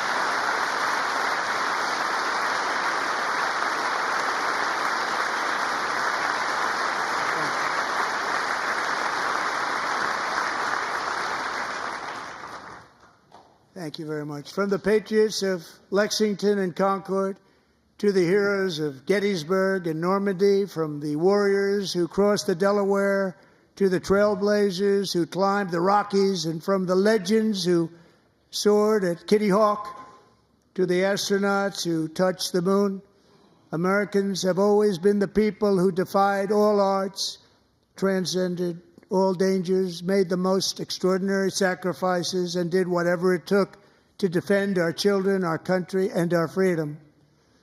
And as we have seen in this chamber tonight, that same strength, faith, love, and spirit is still alive and thriving in the hearts of the American people.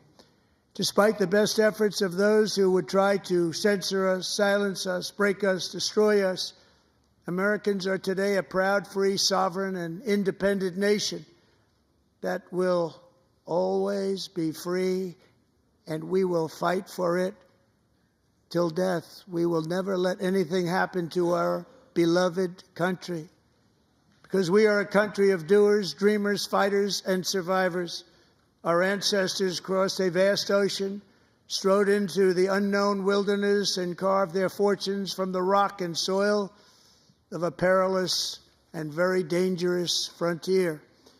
They chased our destiny across a boundless continent. They built the railroads, laid the highways, and graced the world with American marvels like the Empire State Building, the mighty Hoover Dam, and the towering Golden Gate Bridge. They lit the world with electricity, broke free of the force of gravity, fired up the engines of American industry, vanquished the communists, fascists, and Marxists all over the world, and gave us countless modern wonders sculptured out of iron, glass, and steel. We stand on the shoulders of these pioneers who won and built the modern age, these workers who poured their sweat into the skylines of our cities, these warriors who shed their blood on fields of battle and gave everything they had for our rights and for our freedom.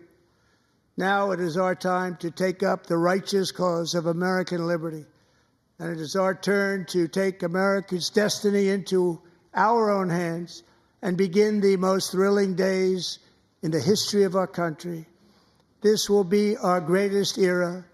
With God's help, over the next 4 years, we are going to lead this nation even higher, and we are going to forge the freest, most advanced, most dynamic, and most dominant civilization ever to exist on the face of this earth. We are going to create the highest quality of life, build the safest and wealthiest and healthiest and most vital communities anywhere in the world. We are going to conquer the vast frontiers of science, and we are going to lead humanity into space and plant the American flag on the planet Mars and even far beyond.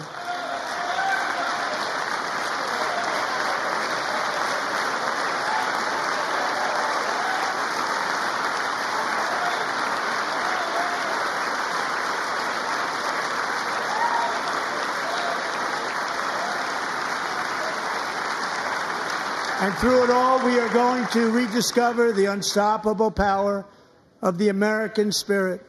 And we are going to renew unlimited promise of the American dream.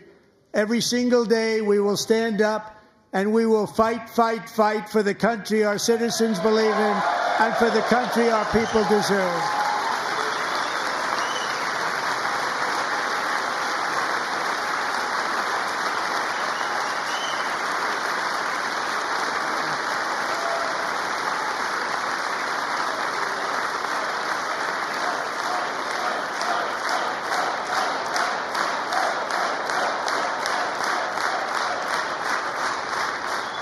My fellow Americans, get ready for an incredible future, because the golden age of America has only just begun. It will be like nothing that has ever been seen before. Thank you, God bless you, and God bless America.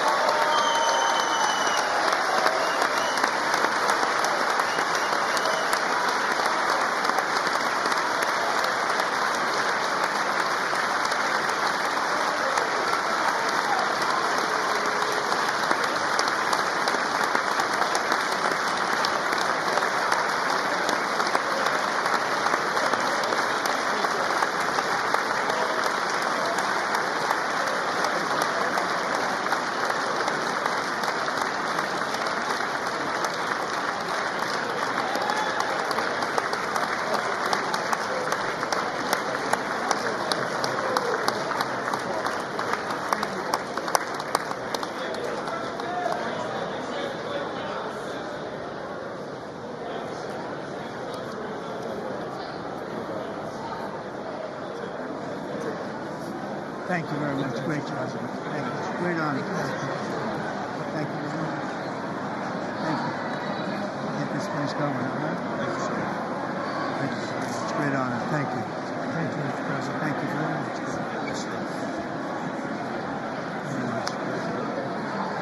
Thank you very much. Appreciate it.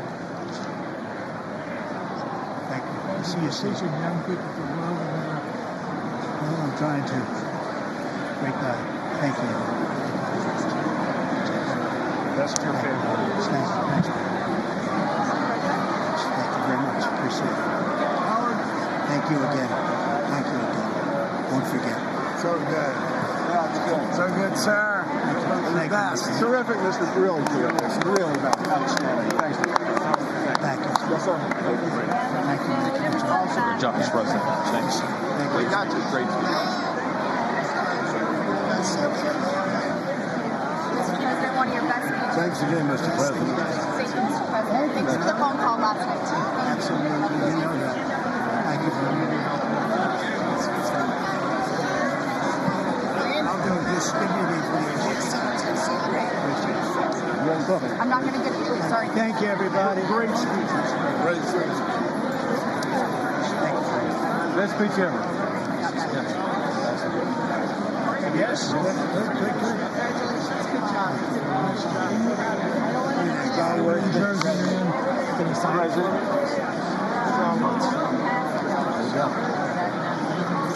President Roger Williams, thanks for the call. I love Roger Williams. Thank you. You don't have to introduce yourself. Thank you, sir. Mr. President. I know you better than you do, Roger. Thank you so much. My great baseball player. America Good is- job. Great job you're doing. America is back. Thank you so much, Welcome you Mr. back to President. Pennsylvania anytime, sir. They stood for. Thank you all. They stood for another country, not our country. That was phenomenal. It's hard to believe, isn't it? That was fantastic, sir. That was Thank you very much. Thank you. quick selfie. Mr. President. Good job, Mr. President. Great job. Thank you so much. Great speech. Great speech. Yes, sir. President back to Pennsylvania. Oh, they're just careful. I was standing on absolutely. West Virginia loves you. Oh, good. How you doing? All right?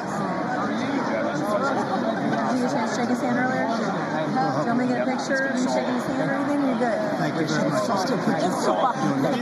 Let's do biofilm. Thank you, darling. Great job. Thank you. I love you. Best speech on the Lord ever. Yeah, it was so good. Thank you So very good. much. Hey, you rocked it, Mr. President. We're with you, 100%. Crush. Thank you very much. Really good. It was Congratulations. awesome. Yeah. Best speech ever. Thank you. It was. That's the best Mr. President, that was a great speech. That was awesome. That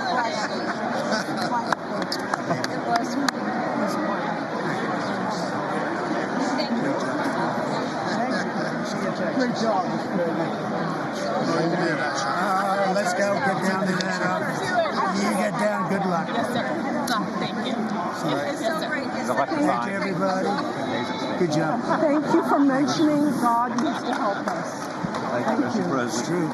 Mr. President. Thank you. Thank you. Great speech. Great speech. That was phenomenal. Thanks for taking my call. Good luck. Yeah. Epic. My man. Thank you for You standing strong. really triggered those people. Yeah. Tremendous, Mr. President. Thank Somebody you. did. Thank you so much. Thanks for the beneficial ownership and this week. That was Oh, a good yeah. one. Thanks for mentioning farmers. Well, we love our farmers. Thank you, man. Thank you, Mr. President. You earned this night. Thank you very much. Appreciate it. We're tired. Thank you, man. Proud of you. Thank you, Mr. President. Thank you so much. Thank you. Great again, brother. Thank you. I did indeed. You better believe it. Very well I done, did a good sir. endorsement. Very well President, home run. Thank you very much. job. You killed it. Mr. President. Thank you, everybody. You did great. Thank you. Good job. Thank you. Great to see you. Slam dunk. You're doing good. Thank you, sir. You did amazing, per usual. Thank you. I'll see you. Thank you. Yes, sir. Thank you. Got Hey, it. cheese. Thank you. Got it? Love you, Got Mr. it? President. Yes. Thank you, everybody. Look at this beautiful New congressman from Eastern Washington. We've never met. Oh, Michael that's Baumgartner. good. I was one of Mike Leach's best friends. Oh, He that's thinks good. very Oh, highly Mike of you. was, oh, he was great. Tremendous. He was a great guy. Great What a speech. Great. Thank you. Thank you very much. Mr. Chairman. You did a great job. Yeah, thank you very much. Home run, Mr. Yeah, President. right, yeah. Home run. Home run. That was a good one. President, good to see you, sir. Good job. Good job. Thank you very much. Looking good. Look at him. I need to talk to you about some buildings, some public buildings. You let me know. I will. Yes, sir. Mr. President.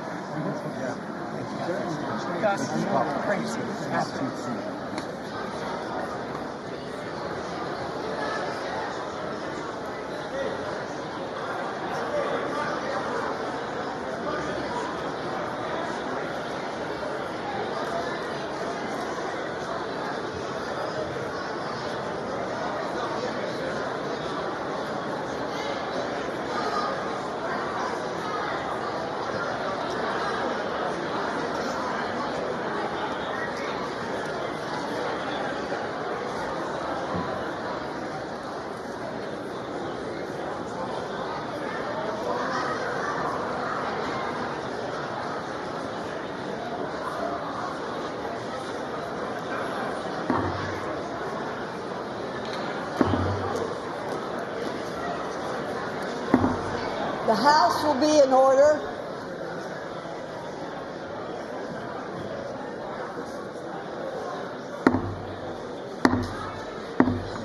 The House will be in order. For what purpose does the gentleman from Louisiana seek recognition? Speaker, I move that the message of the President be referred to the Committee of the Whole House on the State of the Union and ordered printed. Without objection.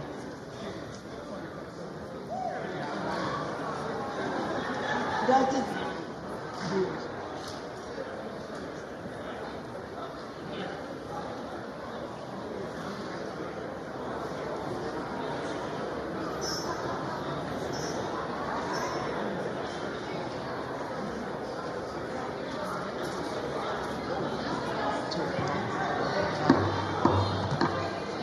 does the gentleman from Louisiana have a motion?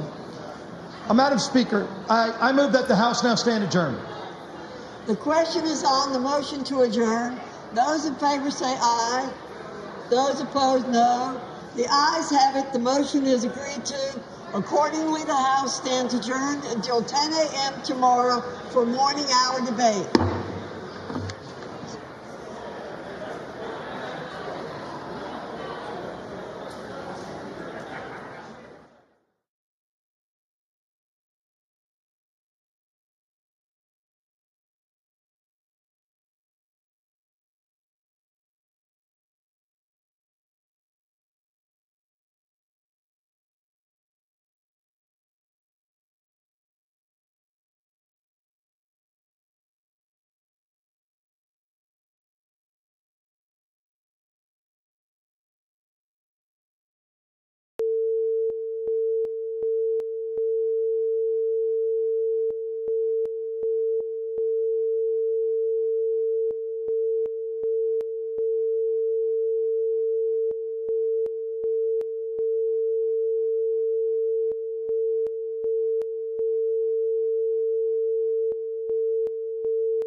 Hi, everyone. I'm Melissa Slotkin. I'm honored to have the opportunity to speak tonight. It's late, so I promise to be a lot shorter than what you just watched. I won't take it personally if you've never heard of me. I'm the new senator from the great state of Michigan, where I grew up. I've been in public service my entire life because I happened to be in New York City on 9/11 when the Twin Towers came down. Before the smoke cleared, I knew I wanted to make a life in national security. I was recruited by the CIA and did 3 tours in Iraq alongside the military. In between, I worked at the White House under President Bush and President Obama, 2 very different leaders who both believed that America is exceptional. You can find that same sense of patriotism here in Wyandotte, Michigan, where I'm speaking from tonight. It's a working class town just south of Detroit. President Trump and I both won here in November. It might not seem like it, but plenty of places like this still exist across the United States. Places where people believe that if you work hard and play by the rules, you should do well and your kids should do better. It reminds me of how I grew up. My dad was a lifelong Republican, my mom a lifelong Democrat, but it was never a big deal because we had shared values that were bigger than any one party. We just went through another fraught election season. Americans made it clear that prices are too high and that the government needs to be more responsive to their needs. America wants change, but there's a responsible way to make change and a reckless way. And we can make that change without forgetting who we are as a country and as a democracy. So that's what I'm going to lay out tonight.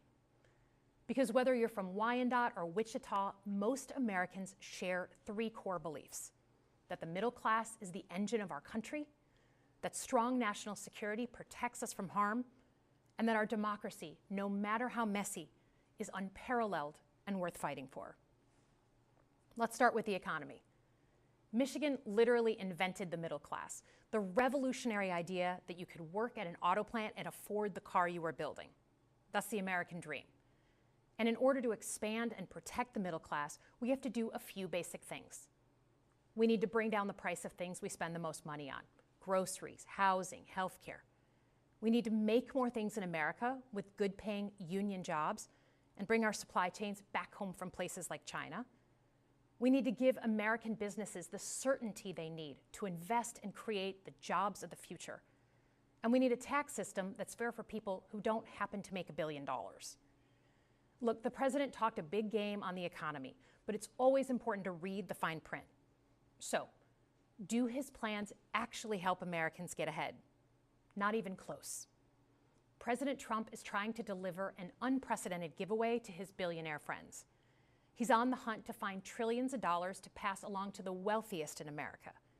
And to do that, he's going to make you pay in every part of your life. Grocery and home prices are going up, not down, and he hasn't laid out a credible plan to deal with either of those. His tariffs on allies like Canada will raise prices on energy, lumber, and cars, and start a trade war that will hurt manufacturing and farmers. Your premiums and prescriptions will cost more because the math on his proposals doesn't work without going after your health care. Meanwhile, for those keeping score, the national debt is going up, not down. And if he's not careful, he could walk us right into a recession. And one more thing. In order to pay for his plan, he could very well come after your retirement, the Social Security, Medicare, and VA benefits you worked your whole life to earn. The president claims he won't, but Elon Musk just called Social Security the biggest Ponzi scheme of all time. While we're on the subject of Elon Musk, is there anyone in America who is comfortable with him and his gang of 20-year-olds using their own computer servers to poke through your tax returns, your health information, and your bank accounts? No oversight, no protections against cyber attack, no guardrails on what they do with your private data. We need a more efficient government. You want to cut waste? I'll help you do it. But change doesn't need to be chaotic or make us less safe. The mindless firing of people who work to protect our nuclear weapons, keep our planes from crashing, and conduct the research that finds the cure for cancer, only to rehire them 2 days later, no CEO in America could do that without being summarily fired. Okay, so we've talked about economic security. How about national security? Let's start with the border. As someone who spent my whole career protecting our homeland, Every country deserves to know who and what is coming across its border, period. Democrats and Republicans should all be for that. But securing the border without actually fixing our broken immigration system is dealing with the symptom and not the disease. America is a nation of immigrants. We need a functional system keyed to the needs of our economy that allows vetted people to come and work here legally. So I look forward to the president's plan on that. Because here's the thing, today's world is deeply interconnected. Migration, cyber threats, AI, environmental destruction, terrorism. One nation cannot face these issues alone. We need friends in all corners, and our safety depends on it. President Trump loves to say peace through strength. That's actually a line he stole from Ronald Reagan. But let me tell you, after the spectacle that just took place in the Oval Office last week, Reagan must be rolling in his grave. We all want an end to the war in Ukraine, but Reagan understood that true strength required America to combine our military and economic might with moral clarity. And that scene in the Oval Office wasn't just a bad episode of reality TV.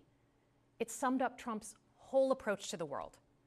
He believes in cozying up to dictators like Vladimir Putin and kicking our friends like the Canadians in the teeth. He sees American leadership as merely a series of real estate transactions. As a Cold War kid, I'm thankful it was Reagan and not Trump in office in the 1980s. Trump would have lost us the Cold War. Donald Trump's actions suggest that in his heart, he doesn't believe we're an exceptional nation. He clearly doesn't think we should lead the world. Look, America is not perfect, but I stand with the majority of Americans who believe we are still exceptional, unparalleled. And I would rather have American leadership over Chinese or Russian leadership any day of the week. Because for generations, America has offered something better. Our security and our prosperity, yes, but our democracy, our very system of government, has been the aspiration of the world.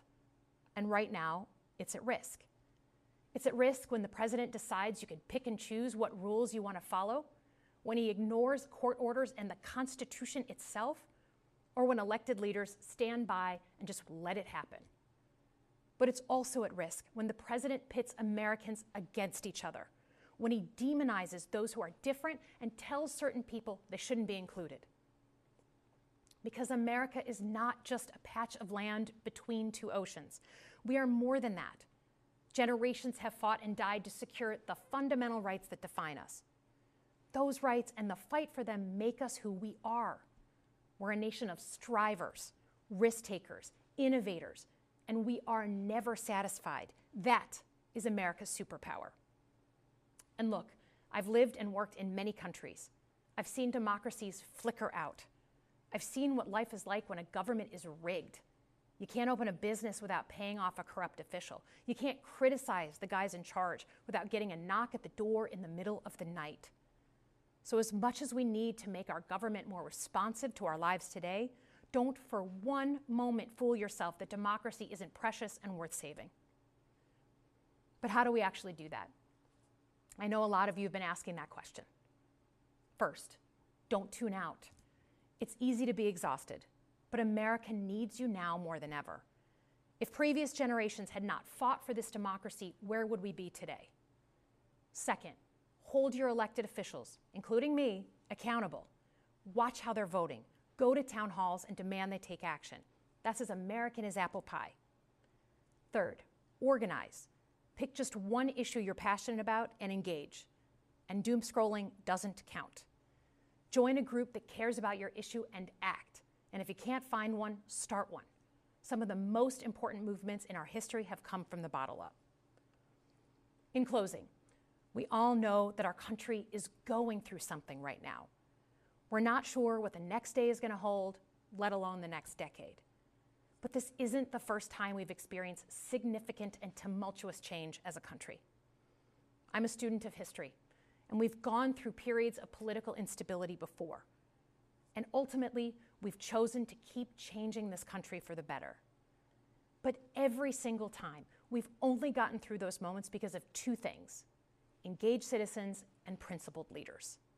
Engaged citizens who do a little bit more than they're used to doing to fight for the things that they care about, and principled leaders who are ready to receive the ball and do something about it. So thank you tonight for caring about your country. Just by watching, you qualify as engaged citizens. And I promise that I and my fellow Democrats will do everything in our power to be the principled leaders that you deserve. Good night, everyone.